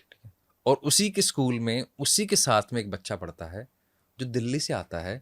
लगभग 90 मिनट से ऊपर का सुबह ट्रैवल करता है, फिर दोपहर में ट्रैवल करता है. और ऐसा क्या है स्कूल में भाई? और मुझे समझ में नहीं आता आप क्या सोच के डालते हो, कहाँ जा, मतलब कैसे इनको समझाएं या कैसे थोड़ी बहुत तो बेसिक अवेयरनेस रखें. 100%. अगर आप जिस वेस्टर्न कल्चर को फॉलो कर रहे हो वहां तो अलाउ ही नहीं सर वार्ड से बाहर जाना. एक वार्ड के अंदर जो स्कूल है उससे बाहर नहीं जा सकते. नहीं जा सकते. 100%. तो कैसे डील करते हो सर? एंड इसलिए लास्ट 20 साल से लगा हुआ हूँ एंड और भी पूरी लाइफ यही काम करना है. एंड एक्चुअली हम प्रॉब्लम वो नहीं कि हम वेस्टर्न कल्चर को फॉलो कर रहे हैं, प्रॉब्लम वो है कि उसको हम ब्लाइंडली फॉलो कर रहे हैं. एंड इसीलिए एक बात सारे पेरेंट्स को कहना चाहता हूँ जो ब्लाइंडली फॉलो करते हैं कि एक बात सीखिए सूरज के पास से, क्योंकि सूरज दादा की हम पूजा करते हैं. तो कहता हूँ सीखिए एक बात सूरज के पास से कि वो भी जब पश्चिम में गया है तो वो भी डूबा ही डूबा है. बहुत बढ़िया. राइट. सो हम भी यदि ब्लाइंडली फॉलो करेंगे and you will be surprise. Silicon valley के अंदर जहाँ पर सारी बिग जाइंट कंपनीज है, may be Facebook, may be Google, may be Microsoft, ये सारी कंपनी में काम करने वाले 80% घर के अंदर जो एम्प्लॉयज़ है उनके घर के अंदर इंटरनेट नहीं है. Yes sir. वो अपने बच्चों को स्टेनर वॉल्डोफन करके स्कूल है, आप यदि रिसर्च करेंगे तो वो अपने बच्चों को वहाँ पे पढ़ाना चाहते हैं क्योंकि वहाँ पर स्मार्ट क्लास नहीं है. एंड वो बच्चे जिसके पापा एप्पल में अच्छी लेवल पे काम कर रहे हैं, वो बच्चे को एप्पल माने एप्पल फ्रूट दिमाग में आता है, एप्पल फ़ोन नहीं. और इंडिया में हम 5 साल के बच्चे को बोले एप्पल फ़ोन चाहिए, एप्पल खाने का पसंद नहीं है, एप्पल फ़ोन चाहिए. सो हम ब्लाइंडली फॉलो ना करें. उनकी कार अच्छी है, जर्मन कार अच्छी है, वो यूज़ करे, बट संस्कार प्योर इंडियन होने चाहिए. सर इसीलिए मैं आपसे एक बात ही पूछना चाहता हूँ. ये मुझे दुखद लगता है. आप मुझे बता देना, शायद उससे मेरी नॉलेज इस बारे में कम हो. यूरोप में इस पे बहुत सारी साइकोलॉजी पढ़ी गई है, रिसर्च हुई है, हुआ है. राइट. डिटेल में हुआ है. मतलब किस माइक्रो लेवल पे जाके हुआ कि आज इंडियंस उनकी बुक्स पढ़ते हैं. शुरुआत यहाँ से हुई है. यहाँ इतनी रिसर्च क्यों नहीं होती? यहाँ इतनी बात क्यों नहीं होती? यहाँ इतनी बुक्स क्यों नहीं लिखी जाती? Why you are the only person कि जिन्होंने बुक्स लिखी हैं? वाई, क्यों इतने लोग नहीं हैं? सो 2 चीज़ है. वेरी फर्स्ट थिंग कि जैसे टॉनी रॉबिन्स वगैरह के भी मैं वर्कशॉप्स वगैरह अब्रॉड अटेंड करने के लिए जाता हूँ. एंड वो जब पर्टिकुलरली अपना मेडिटेशन करवाने के लिए वो इवेंट होती है, 12-15 हज़ार लोगों की होती है, अराउंड 23+ कंट्रीज से लोग आए होते हैं, एंड वहाँ पर वो अपने संस्कृत के मंत्र मेडिटेशन में बजाते हैं। एंड वो पर्टिकुलरली इंडिया आते हैं हर 2-3 साल में ये सारी चीज़ों को सीखने के लिए, एंड वो वहाँ से इंग्लिश में करके पूरी दुनिया को सिखाते हैं, एंड 1.5 लाख रुपया फीस देके ऑन एन एवरेज 15,000 लोग वो 3 दिन का इवेंट अटेंड करते हैं। जाते हैं। बट वही व्यक्ति को यदि मैं कहूँ आज कोई योगाचार्य हो, कोई एक अच्छे से शास्त्रों के जानकार व्यक्ति हो, उसको 5,000 फीस देनी होगी तो बोले नहीं। सो मेरा ये मानना है, वेरी फर्स्ट थिंग, हम हमारी चीज़ों की वैल्यू करना सीखें, नंबर 1, एंड नंबर 2, क्यों इतने सारे लोग नहीं हैं? बिकॉज हमारा जो साइकी है last 200 years was the industrial as, was the industrial as, कि जहाँ पर काम करो, लगातार काम करो, रिपीटेटिव काम करो, एंड वही चीज़ों पे फोकस किया गया था। बिकॉज मैक्लॉन का जो फोकस था वही एजुकेशन सिस्टम को तैयार करना था, जहाँ पर वो लोग नौकर को तैयार करें। बट दोस्तों सभी को कहना चाहता हूँ, उसके बाद में जो समय आया last 20 years, that was the information age. So industrial to information पे हम शिफ्ट हुए, एंड इसीलिए आज जितने भी मिलियनर्स बिलियनर्स हैं ज़्यादातर इंफॉर्मेशन एज में काम करने वाले लोग हैं। आईटी, सॉफ्टवेयर, सोशल मीडिया, वो सारी चीज़ों को लेकर है, एंड वो 200 साल में जो नहीं हुआ वो 20 साल में हुआ, राइट? अब now future is for what? Industrial age, information age, and future is for innovation age. And now अब इंडस्ट्रियल एज था कि जहां पर पापा जो काम करते थे वही काम बेटा का और बेटा का बेटा करेगा तो चलेगा। बट इनोवेशन एज में हर 5 साल में मार्केट बदल रहा है, एंड इसीलिए वर्ल्ड इकोनॉमिक फोरम कहता है कि आपके बच्चे को एक करियर नहीं होगी, हर 7 साल में करियर चेंज करनी पड़ेगी। एंड वहां पर कितने सालों तक पढ़ाएंगे बच्चे को? It is not possible. And इसीलिए हमें जो चीज़ करने की ज़रूरत है, जो आपने कहा कि हमें R&D वाले, रिसर्च करने वाले, क्रिएटिव ब्रेन को डेवलप करने की ज़रूरत है।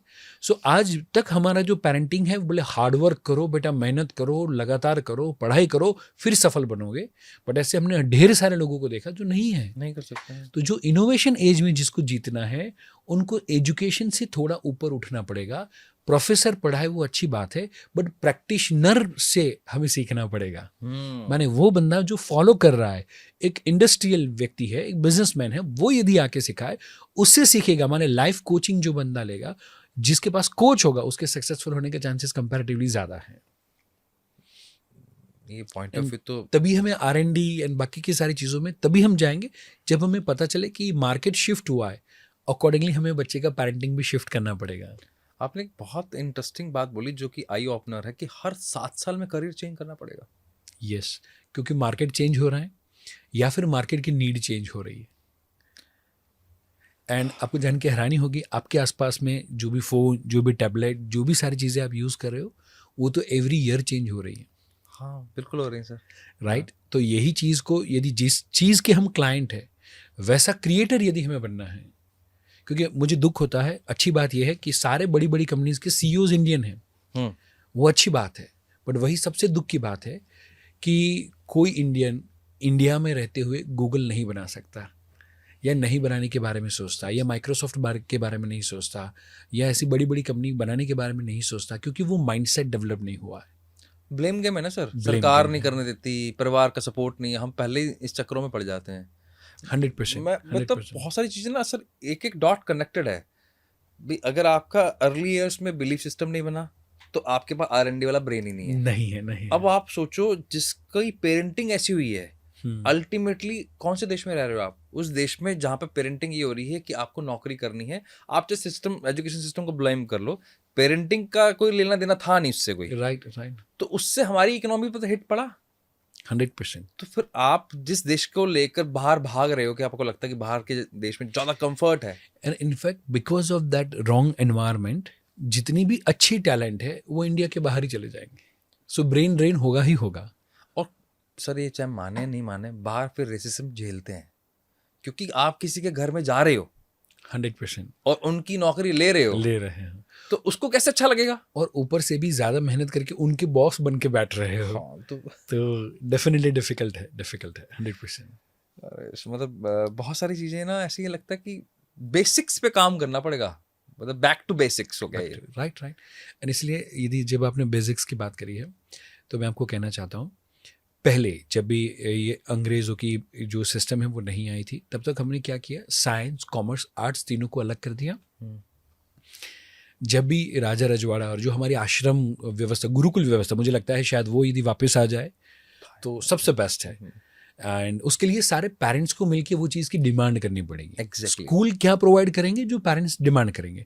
पेरेंट्स, जैसे आपने बताया आपकी वाइफ के स्कूल के लिए, बोले अपने लिखाने पे नहीं, संस्कार देने पे, वैल्यू पे, सोशल स्किल्स पे, उस पे फोकस करेंगे, लिखाने पे कम फोकस करेंगे, because that 7 years for the heart development. तो वो पेरेंट डिमांड नहीं करेंगे तो शायद स्कूल बंद करनी पड़े।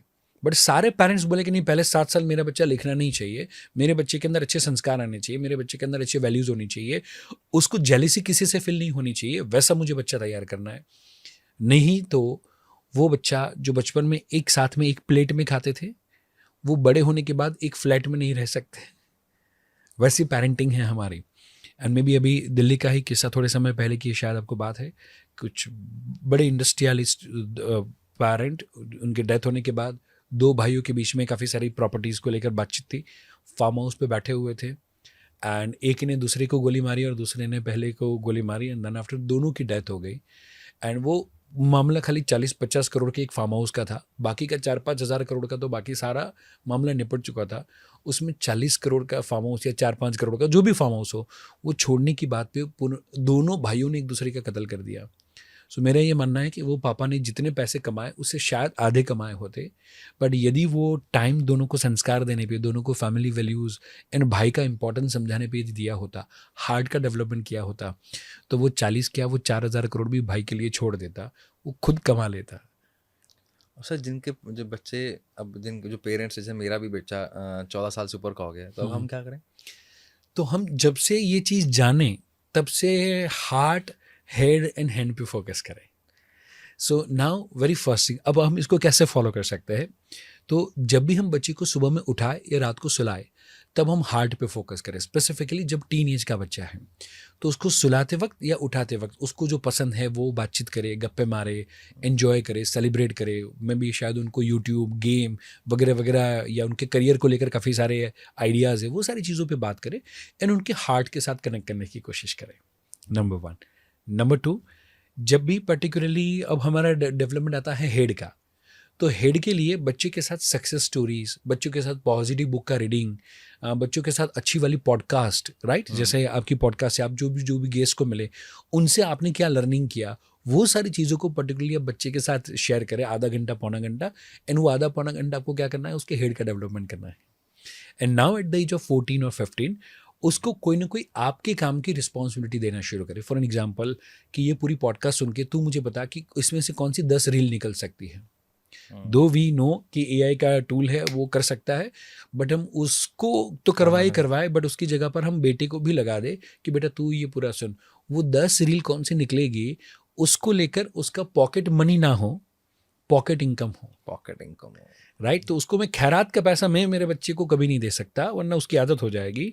एंड वो 14 साल का हो, उसके बाद में मैं उसको पॉकेट इनकम दूँ, उसको 500 रुपये की ज़रूरत है, मैं 1000 रुपये दूंगा। बट वो इनकम होना चाहिए। मेहनत करके यदि वो 1000 रुपया आया है, तो वो 500 रुपया खर्च करेगा, 500 बचाएगा। अभी कल रात को ही हमारी बात हो हाँ, रही थी, हाँ। तो मुझे बोला कि पापा आपका कंटेंट में ना तड़का नहीं है। मैं कहा मतलब क्या, आप थोड़ा सा कंट्रोवर्शियल डालो। मैं क्या कहना चाह, उसमें 10 से 12 आइडियाज दिए।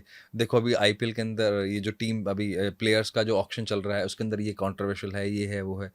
मैंने कहा यार ये तो हमने कभी इस एंगल से सोचा ही नहीं सोचते, राइट। एक्चुअली वो भी कहीं ना कहीं वैलिडेशन मांग रहे हैं कि देखो हम सोच सकते हैं, आप पूछो तो सही हमसे। 100%। एंड जब आपने उसके इनपुट से लेना शुरू किए, मीन्स वहाँ पर उसको अपनी स्किल के ऊपर कॉन्फिडेंस आना शुरू होगा, फिर वो अपना हाथ आजमाएगा, फिर वो अपना काम करेगा। बट जब तक पापा उसके ऊपर ट्रस्ट ही नहीं करते या उसकी बात नहीं सुनेंगे, तब तक फिर वो अपने हाथ घर के लिए नहीं आजमाएगा, फिर वो रेसिंग करने के लिए या हुक्का के लिए या ड्रग्स के लिए दोस्तों के साथ आजमाएगा।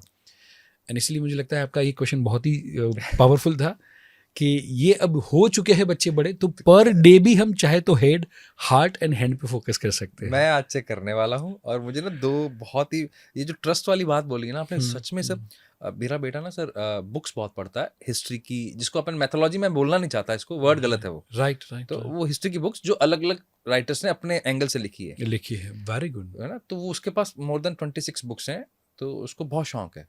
तो दादू आए हुए थे, क्योंकि मैं अभी शिफ्ट हुआ, तो वो यहाँ आए हुए थे, उसके ग्रैंड पेरेंट। राइट. तो उसने बुक मांगी, हाँ. पापा ने लेके दे दी। अगले दिन उसका बुक खत्म हो गई, 300 पन्ने की बुक खत्म हो गई।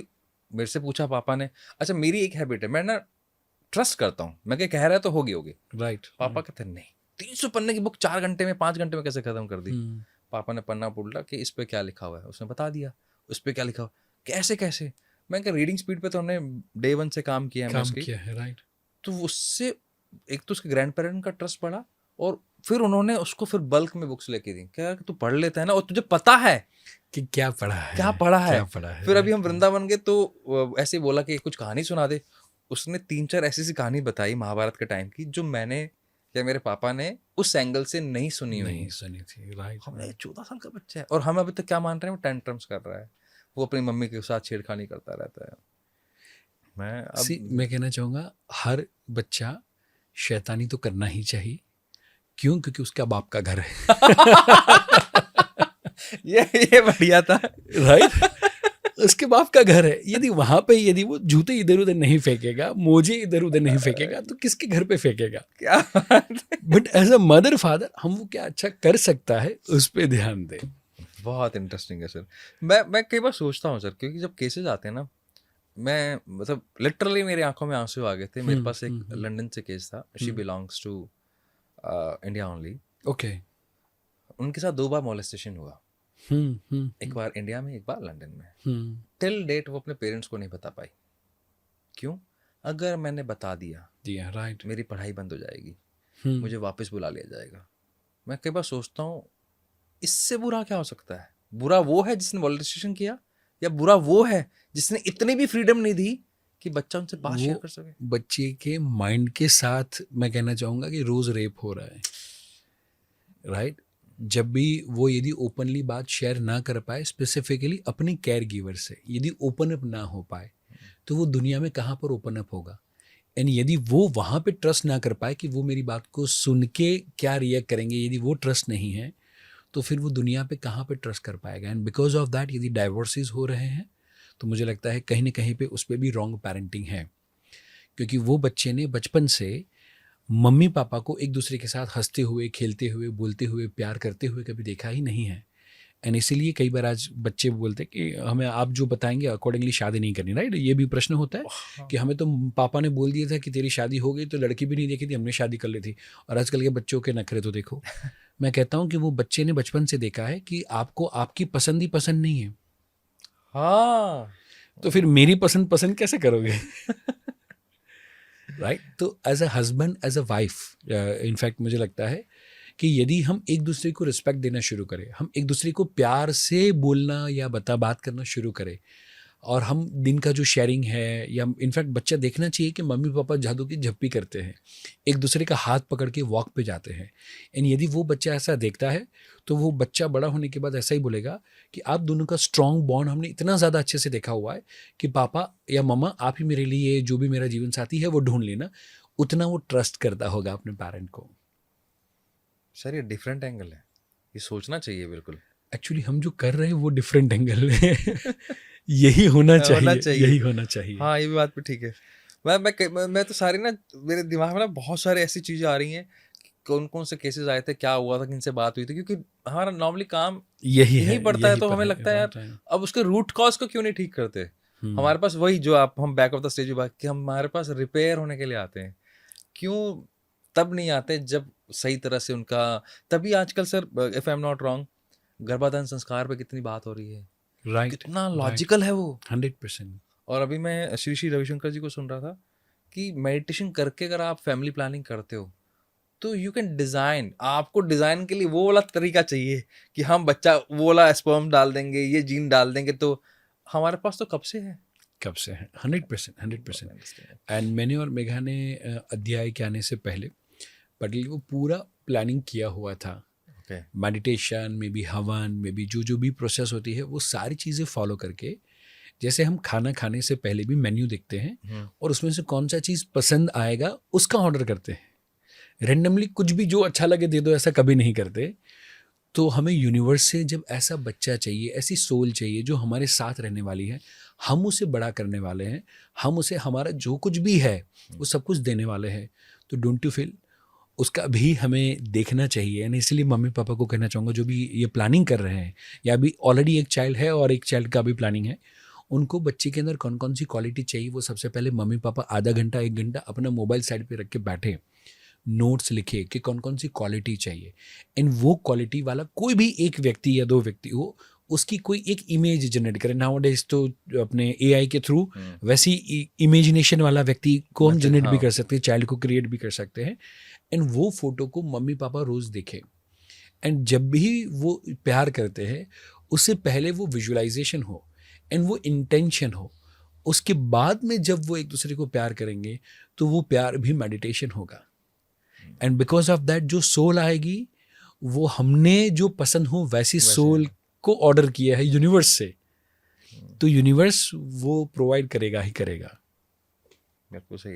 ये मतलब बिल्कुल सही कह रहे हो सर आप। ये वैसा ही तो है, अभी आप किसी को इनवाइट कर रहे हो, अभी आपके घर में अगर प्रधानमंत्री ने आना तो आप क्या कुछ नहीं करोगे। अब आप किसी देवता को उतार रहे हो, भाई अपने तो देवता हैं 100%। हम अपने घर में किसको चाहते हैं, 100%। शैतान के देवता तो कम से कम उसकी तैयारी तो उस हिसाब से करो। अब ड्रग्स में लगे हुए, दारू पी के लगे हो कि हाँ चल ठीक है एक बार सेक्सी तो करना, कर लेंगे क्या होगा, फिर कहते हो कि ये कैसे हो गया, फिर वैसे ही होगा जैसे हो रहा है, जैसा इंटेंशन है। 100%।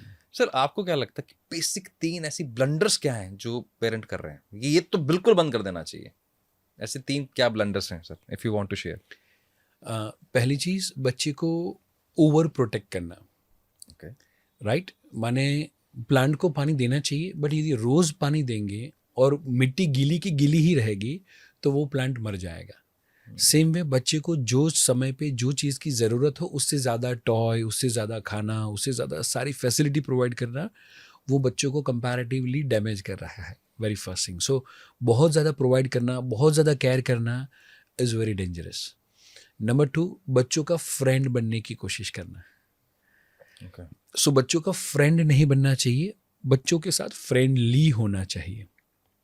बच्चों का फ्रेंड नहीं बनना चाहिए, फ्रेंड नहीं बनना चाहिए, फ्रेंडली बनना चाहिए। सर थोड़ा समझाओ इसको। सो फ्रेंड इज व्हाट, कि जहाँ पर वो दोनों आपस में बैठ के शराब पी सकते हैं, आपस में बैठ के कोई भी इधर उधर की गाली गलौचोली बात कर सकते हैं। बट मम्मी पापा का काम क्या है, उसको डायरेक्शन देना। सो मम्मी पापा का काम क्या है, सीट बेल्ट जैसा।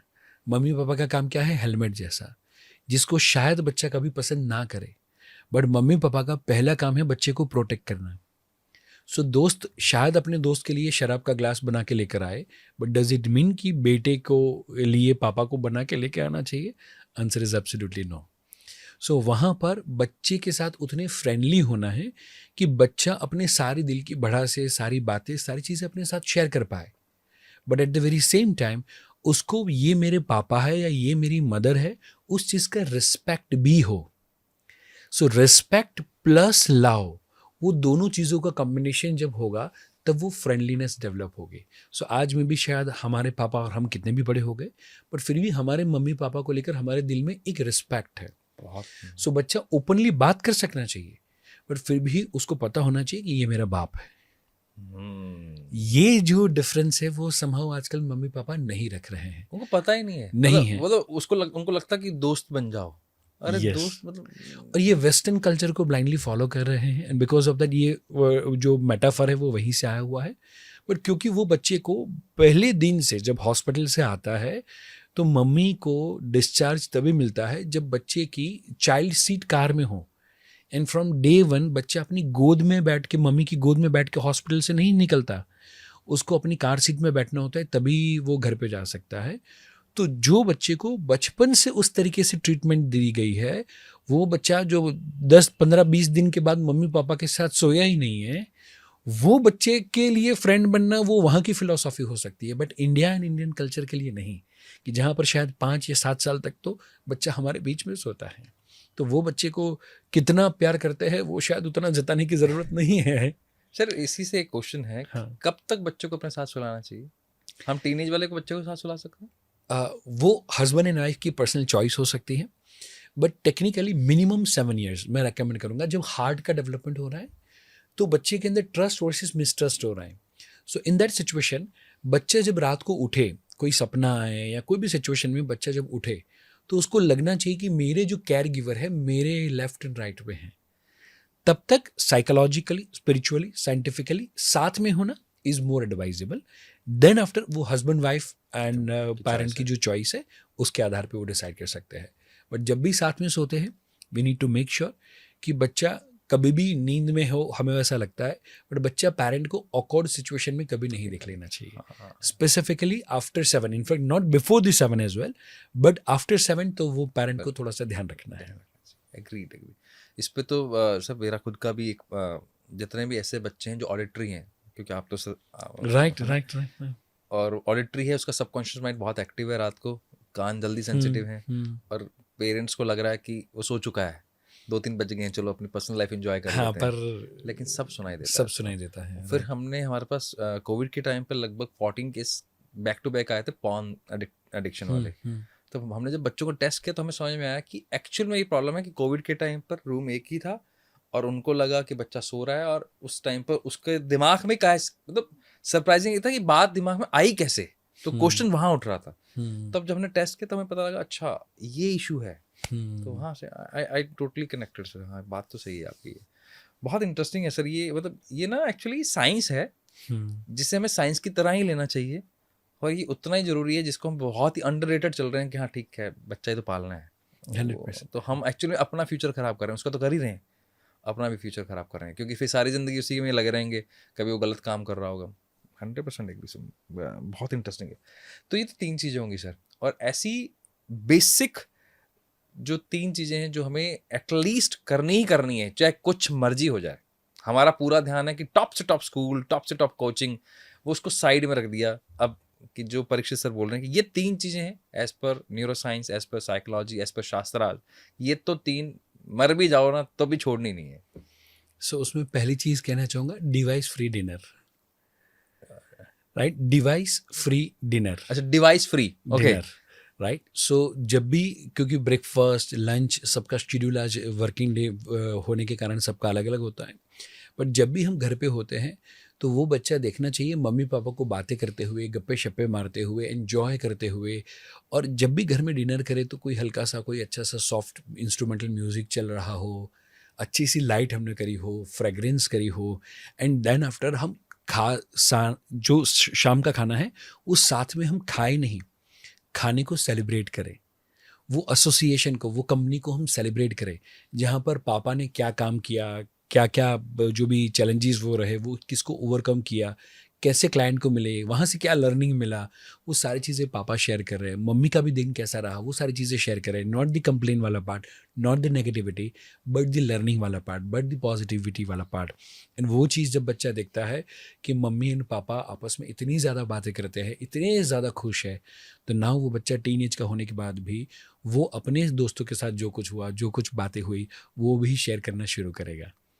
सो मेरा ये मानना है कि डाइनिंग एरिया के आजू बाजू में टीवी हो तो आज ही फेंक देना चाहिए, वो सस्ता पड़ेगा। Right. So very first thing, ज़्यादातर घरों के अंदर मैं देखता हूँ कि डाइनिंग टेबल के सामने ही टीवी होना चाहिए। सो अभी हमने थोड़े समय पहले नए घर में शिफ्ट हुए, सो बिल्डर का जो प्लान था that was like that only, कि पर्टिकुलरली यहाँ पर डाइनिंग एरिया है, यहाँ पर सोफ़ा वगैरह है और वहाँ पर टीवी की वॉल है। तो आर्किटेक्ट ने बोला कि यहाँ पर टीवी लगेगा। मैंने बोला यहाँ पर मुझे टीवी चाहिए ही नहीं, जो टीवी रूम मुझे सेपरेट चाहिए। जो जिसको टीवी देखना है वो इज्जत से टीवी देखे, और जिसको लाइफ जीनी है वो इज्जत से बाहर आके लाइफ जिए। राइट। नंबर 2, रूम में टीवी जो घर को डिवाइड करने का काम कर रहे हैं। सो हमने टीवी रूम है वहाँ पर टीवी रखा है, एंड अदर देन एक गेस्ट रूम में टीवी रखा है, ताकि कोई दुखी आत्मा है कि जिसको टीवी के बिना नींद नहीं आती तो शायद उसके लिए काम में आए। अदरवाइज हमने रूम में टीवी की जगह पर लाइब्रेरी रखी हुई है। क्या बात है। सो एक बड़ी लाइब्रेरी ना करते हुए, लाइब्रेरी का रूम ना करते हुए टीवी रूम कर दो, और इंस्टेड डाइनिंग एरिया है, लिविंग रूम है, ड्राइंग रूम है, टीवी रूम है, बेडरूम है, गेस्ट रूम है, हर जगह पर पर्टिकुलरली लाइब्रेरी होनी चाहिए, 25-50 बुक्स होनी चाहिए। तो जिसको जो रूम में जो बुक पसंद है वो पढ़ना चाहता है, वैसी 25-30-50 बुक वहाँ पर रखे। सो मुझे लगता है कि यदि हम डिवाइस फ्री डिनर करेंगे एंड बिकॉज ऑफ दैट वो कनेक्शन, वो बॉन्ड वो अच्छे से बनेगा। नंबर 2, घर के अंदर लाइब्रेरी कंपलसरी होनी चाहिए। सो बड़ा टीवी नहीं होगा चलेगा, बट बड़ी लाइब्रेरी ज़रूर से होनी चाहिए। एंड मम्मी पापा एंड बच्चा हम साथ में बैठते हुए जिसको जो पसंद हो, किसी को हेल्थ पसंद हो, किसी को मोटिवेशन पसंद हो, किसी को काइंड ऑफ फिक्शन पसंद हो, वो सारी चीज़ें हम साथ में बैठते हुए पढ़ें। एंड देन आफ्टर, जैसे हम काइंड ऑफ पॉडकास्ट कर रहे हैं वैसे पॉडकास्ट खेल सकते हैं कि जहाँ पर पापा एंड बच्चा एंड मम्मा उन्होंने जो पढ़ा है वो बुक में से वो नॉलेज को शेयर करें। So very first thing that is the device free dinner.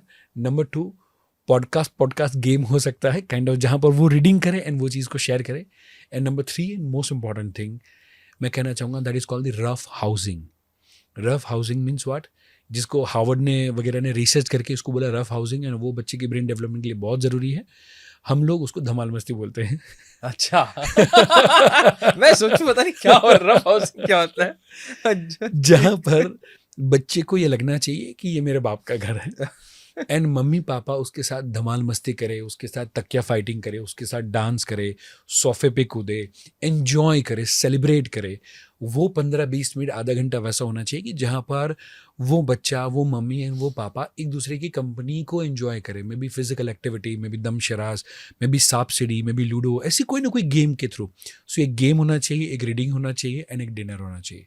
ये 3 चीज़ करे तो मुझे लगता है हम बच्चों को बेस्ट ऑफ द बेस्ट परवरिश दे पाएंगे। Not only that, best of the best way में हम उसको समझ पाएंगे। Absolutely true. दोनों चीज़ बहुत अच्छे से हो सकती है। बहुत बड़ा इंटरेस्टिंग है सर, लेकिन मुझे अभी 2-3 सवाल और लेने हैं आपसे। Yes, okay. सर, पॉर्न की तरफ बहुत एडिक्शन हो रहा है, इसमें पेरेंटिंग का क्या रोल है? कोई पेरेंट तो नहीं सिखा रहा, फिर भी एडिक्शन बढ़ता है। 100%। सो वेरी फर्स्ट थिंग, इसमें पेरेंट का क्या रोल है वो मैं यदि कहूँ सॉल्यूशन पार्ट से, तो हम बच्चों को इन्फोबिसिटी दे रहे हैं। Infobesity is the obesity of the information, right, obesity of the information. So वो बच्चे को एज अप्रोप्रिएट कंटेंट बचपन से नहीं मिल रहा है। For an example, Taarak Mehta Ka Ooltah Chashmah is not for the below age of 7। कितने घर होंगे जहां पर 7 साल से पहले वो तारक मेहता का उल्टा चश्मा देखा हेल्दी होगा? मान के वो दिखाते हैं, राइट, बट बिकॉज उसके अंदर बबीता एंड जेठालाल का क्रश दिखा रहा है। वो 7 साल से छोटे बच्चों के लिए वो फिल्टर प्रोसेस नहीं है एंड वो बच्चे को देखना नहीं चाहिए। एंड इसके लिए for the same thing, for the Sony LIV app they have Taarak Mehta Ka Chhota चश्मा फॉर द किड्स वर्जन, जहाँ पर ये सारी चीज़ों को हटा के कार्टून वर्जन में ये चीज़ दी गई है। ओके। सो हम जो बच्चों के साथ देखें वो देखना चाहिए। Maybe the Kapil Sharma show is not meant for below the age of 13। उस पर आप रेटिंग देखेंगे दैट इज 13+। वहाँ पर कुछ वैसी बातें, वैसी कमेंट, वैसी चीज़ें आती है, कपिल शर्मा का फ्लर्ट आता है, that is not good for the 8, 9, 10 years of boys and girls. And क्योंकि वो एज से पहले उनका काइंड ऑफ फ्रंटल लोब है डिसीजन मेकिंग को लेकर, वो डेवलप नहीं हुआ है, तो वो क्या सही क्या गलत वो जज नहीं कर पाता एंड जो है उसको इम्प्लीमेंट करना चाहता है। एंड बिकॉज ऑफ दैट बच्चा छोटा भीम देखता है तो छोटा भीम बनना चाहता है। तो मैं मजाक में कहता हूँ, छोटा भीम जो कहे वो बच्चा करना चाहता है, बट ये मोटा भीम जो कहे वो बच्चा नहीं करना चाहता।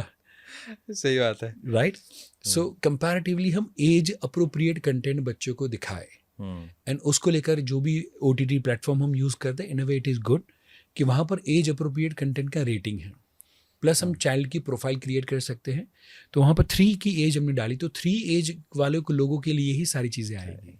That's good. तो वो हम यदि करेंगे तो बच्चों को वैसा एक्सपोजर नहीं मिलेगा, तो फिर मुझे लगता है ये प्रॉब्लम से मम्मी पापा बच सकते हैं। नंबर 2, यूट्यूब बच्चों को ना दिखाए, यूट्यूब किड्स दें।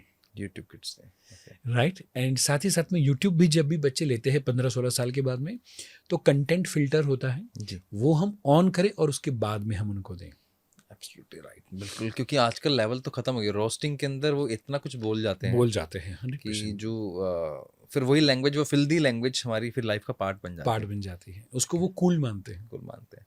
और इन सब चीज़ों को अगर आपसे सीखना हो कि पेरेंटिंग कैसे करनी है, क्या करना है, सिस्टम क्या है, साइकोलॉजी क्या है, तो आप इसमें खाली मतलब क्या करते हैं, तो थोड़ा सा उसमें। यस, सो जनरली दो चीज़ हो सकती है। नंबर वन, अंदर इज हमारा पेरेंटिंग कोर्स है, जहाँ पर हमारा हैप्पी पेरेंटिंग क्लब है, जहाँ पर वो पेरेंट हिस्सा होते हुए एवरी पूरे जो सारे मॉड्यूल्स है पेरेंटिंग की, जो पूरी जर्नी है, माने बच्चा 1 साल का हो तब से लेके बच्चा 25 साल का हो तब तक के सारे प्रॉब्लम और सारे सॉल्यूशन वो कोर्स के अंदर है। ओके, एंड वो चीज़ का पार्ट बन सकते हैं। एंड वहाँ पर मैं एवरी 15 डेज सारे पार्टिसिपेंट को मिलता हूँ, and that is throughout the life. Okay, so एक पेरेंट जिसने आज कोर्स लिया हुआ है, वो भी बच्चा 5 साल का है, पर मे भी शायद बच्चा 20 साल का हुआ, तो प्रॉब्लम अलग होंगे, चैलेंज अलग होंगे।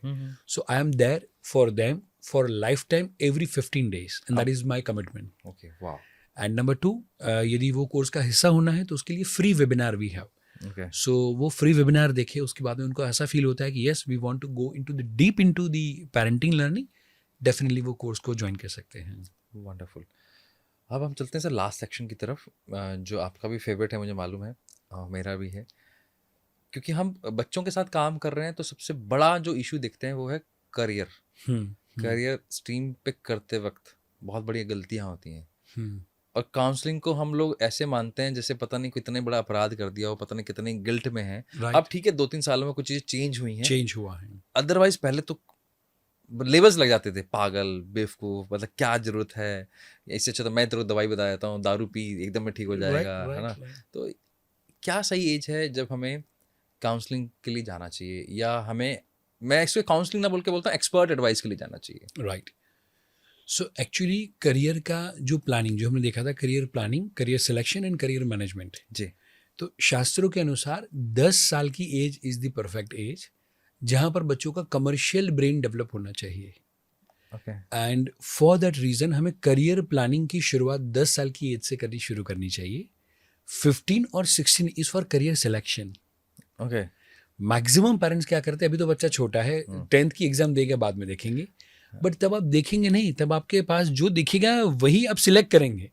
वो सिलेक्शन का फेज है, वो प्लानिंग का फेज नहीं है। Absolutely right. सो हमें वो 5 से 6 साल बच्चों के करियर की प्लानिंग के लिए देने चाहिए, फिर हम सिलेक्शन पे जाएं, और फिर वो जब सिलेक्शन पे बच्चे आगे बढ़े एंड 20 साल का फेज आता है, तब होना चाहिए करियर मैनेजमेंट। तो वो एज वाइज मैंने बच्चा एटलीस्ट 8, 9 या 10 साल का हो, तब late by late career counselling की शुरुआत हो जानी चाहिए। 6, 7, 8 में शुरुआत हो जानी चाहिए। हो जानी चाहिए। तभी वो मैच्योरिटी उसके अंदर डेवलप होगी कि वो 10th में आने के बाद अपनी लाइफ के डिसीजन खुद ले पाए। एग्रीड। आपने सर, जब हम बात करते हैं गुरु शिष्य पद्धति की, तब वहां पर सिस्टम भी यही था कि गुरु बताता था कि क्या करना है, क्योंकि उसको नॉलेज थी, पेरेंट नहीं बताता था। अब थोड़ा उल्टा भी हो गया है, तो उल्टा इस समय में ये होना चाहिए कि आपको सही टाइम पर एक्सपर्ट एडवाइस लेनी चाहिए। 100%। एंड जैसे आप हम DMIT टेस्ट वगैरह करते हैं, जिसके थ्रू हमें पता चलता है कि बच्चे के अंदर कौन सी टैलेंट है। वो सेम चीज़ पहले के समय में भी होता था। ओके, गुरु द्रोण ने भी DMIT टेस्ट किया हुआ है। कैसे? इंटरेस्टिंग। यस, मैं बताऊं आपको। तो अर्जुन का पर्टिकुलरली सभी बच्चों को लेकर गए, एंड जब उनको बोला गया कि आपको ये जो पंछी है उसको निशान लगाना है उसकी आंखों पे, एंड पर्टिकुलरली भीम को बोला गया, एंड भीम ने लाइक जैसे ही धनुष चढ़ाया, उसके बाद में पूछा कि भाई तुझे क्या दिखता है? बोले आप दिखते हो, नदी दिखती है, ये सब दिखता है, बादल दिखते हैं, मैं अंधा थोड़ी ना हूँ। तो पता चल गया कि उसका जो विजुअल इंटेलिजेंस है वो उतना ज़्यादा नहीं है, but he is kinesthetically very high, क्योंकि वो एक जगह पर बैठता नहीं है, जिसको आजकल ज़्यादातर हाइपर एक्टिव बोला जाता है जी, राइट। तो बिकॉज ऑफ दैट वो गुरु ने चेक कर लिया, बोले इसको गदा दे दो, वो किनेस्थेटिकली हाई है तो मारने में दम जोर से लगाएगा एंड उसका पूरा बॉडी यूज़ करेगा, एंड क्योंकि वो विजुअली उतना स्ट्रांग नहीं है तो धनुष्य चलाना होगा तो शायद अपने वाले बंदे पे ही ना मार दे। तो गदा होगी तो प्रॉब्लम नहीं होगा। So because of that kinaesthetic intelligence and उसका एंगर, वो चीज़ों को कम ध्यान में रखते हुए उसके हाथ में गदा थमा दी गई। एंड अर्जुन जिसको बोला गया कि पर्टिकुलरली आपको ये देखो, एंड बोला कि क्या दिखता है, बोले सिर्फ पंछी की आंख दिखती है। मीन्स व्हाट, उसका visual intelligence was so high, and तब उसको बोला गया कि आपको धनुष्य चलाना है। सो उस तरीके से बच्चे के अंदर कौन सा इंटेलिजेंस है वो अभी तो हम DMIT टेस्ट के थ्रू कर सकते हैं, अभी गुरु द्रोण की ज़रूरत नहीं है, अब काउंसिलर के तौर पे भी हम कर सकते हैं। तो वो यदि पेरेंट इसका बेनिफिट ले तो मुझे लगता है बहुत ज़्यादा बच्चे के फ्यूचर को लेकर बहुत ज़्यादा अच्छा सा काम हो सकता है। Totally agree sir, totally agree. Thank you so much sir, आपने बहुत सारे इंसाइट्स दिए। लास्ट में अगर आप कोई भी अपना कोई पर्सनल एक्सपीरियंस जो आपके दिल के बहुत करीब है, कितने सारे बच्चों को आपने काउंसिल किया, इतने पेरेंट्स को काउंसिल किया, वो अगर शेयर करेंगे तो हमारी ऑडियंस को और बेनिफिट मिलेगा। फिर हम क्लोजर की तरफ चलेंगे सर। 100%। सो मैं कहना चाहूँगा कि पेरेंटिंग बहुत ज़्यादा ज़रूरी है, और उसका एक छोटी सी स्टोरी के माध्यम से हम ये बात को यदि कंप्लीट करें तो एक मम्मी जो अपने बच्चों से परेशान है, माने तकिए इधर उधर डाल रहे, ना बैग इधर उधर डाल रहे, ना होमवर्क नहीं कर रहे, ना खाना नहीं खा रहे, ना मम्मी को चिल्लाना पड़ता है।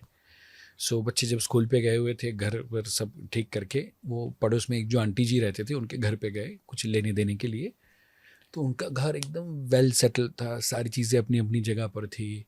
तो शी वॉज़ वेरी हैप्पी कि आप इतने काम हो, कंपोज हो, अभी सुबह सुबह में आप फ्री हो गए, आपका घर इतना साफ़ सुथरा है, तो पर्टिकुलरली कितना अच्छा है, मेरे तो 2 बच्चों ने मेरी जान ले ली है। एंड तब वो आंटी ये मम्मा को बात बताती है कि तेरा घर इधर उधर उल्टा सुलटा पड़ा हुआ है, एंड वो सुधर जाए उसके लिए तू तरस रही है, बट मेरा घर और मेरा सोफ़ा और मेरा बिस्तर बिखर जाए उसके लिए मैं तरस रही हूँ। मेरे दोनों बच्चे हैं, एक ऑस्ट्रेलिया में सेटल है, एक कनाडा में सेटल है, और शायद हम हफ्ते में या 15 दिन में जब उनको टाइम होता है तब हम फेस टाइम पे बात करते हैं। एंड आज मुझे लगता है कि वो फिर से यहाँ पर आए, वो टीवी देखते देखते पॉपकॉर्न खाए और पॉपकॉर्न नीचे गिराए, तकिए इधर उधर फेंके, वो मेमोरीज़ के लिए मैं तरस रही हूँ।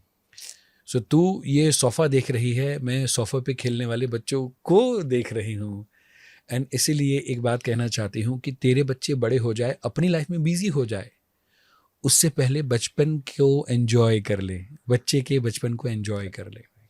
सो पेरेंटिंग इतनी पावरफुल चीज़ है कि मैं कहना चाहता हूँ आप आपके बुढ़ापे के लिए गोल्डन मेमोरीज क्रिएट कर रहे हो। जब बच्चों के साथ धमाल मस्ती करते हो, एंजॉय करते हो, सो आदि को अध्याय को साथ में लेते हुए, खबे कंधे पे लेते हुए, उसको ज़्यादा पसंद था। तो तकरीबन 2.5 से पौने 3 हज़ार किलोमीटर का मेरा वॉक हुआ है जंगल में या पहाड़ों में। अभी 7 साल का है, तो उसको रात को 12 बजे भी कोई जंगल में छोड़ेंगे तो वो 3-4 किलोमीटर कहीं पर भी वॉक करके आ जाएगा।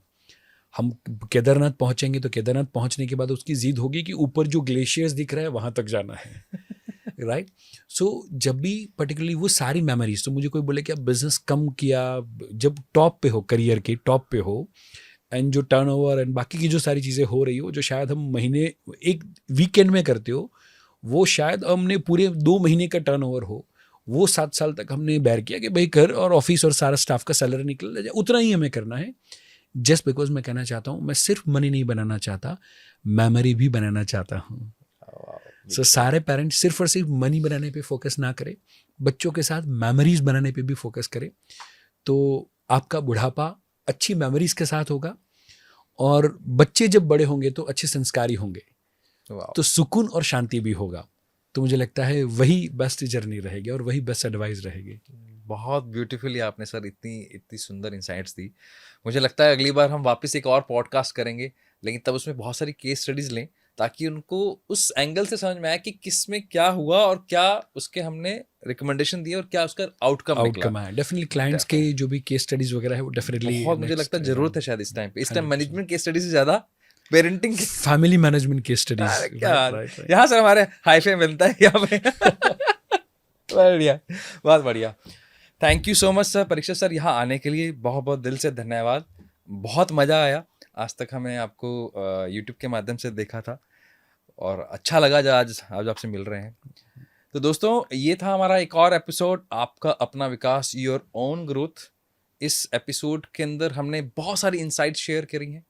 आपको अगर आप पेरेंट हैं तो काम का है, अगर पेरेंट बनने वाले हैं तो इसे बिना देखे अगर आप पेरेंट बन रहे हैं तो अपना नुकसान कर सकते हैं आप। अगर आप चाहते हैं केस स्टडीज लेके आएँ तो कमेंट बॉक्स आपके लिए है, कमेंट्स कीजिए, सब्सक्राइब कीजिए। और अगर आपको पेरेंटिंग की डीप नॉलेज चाहिए तो परीक्षित सर यूट्यूब पर अवेलेबल हैं, परीक्षित सर के फ्री वेबिनार्स भी हो रहे हैं, इंस्टाग्राम पर भी बहुत एक्टिव हैं, और मैं इनसे रिक्वेस्ट करने वाला हूँ कि हम मिलके कुछ इंस्टाग्राम लाइव भी करें, देखते हैं मान जाएंगे तो हम कर भी लेंगे। ठीक है, thank you so much, signing off, bye bye, take care.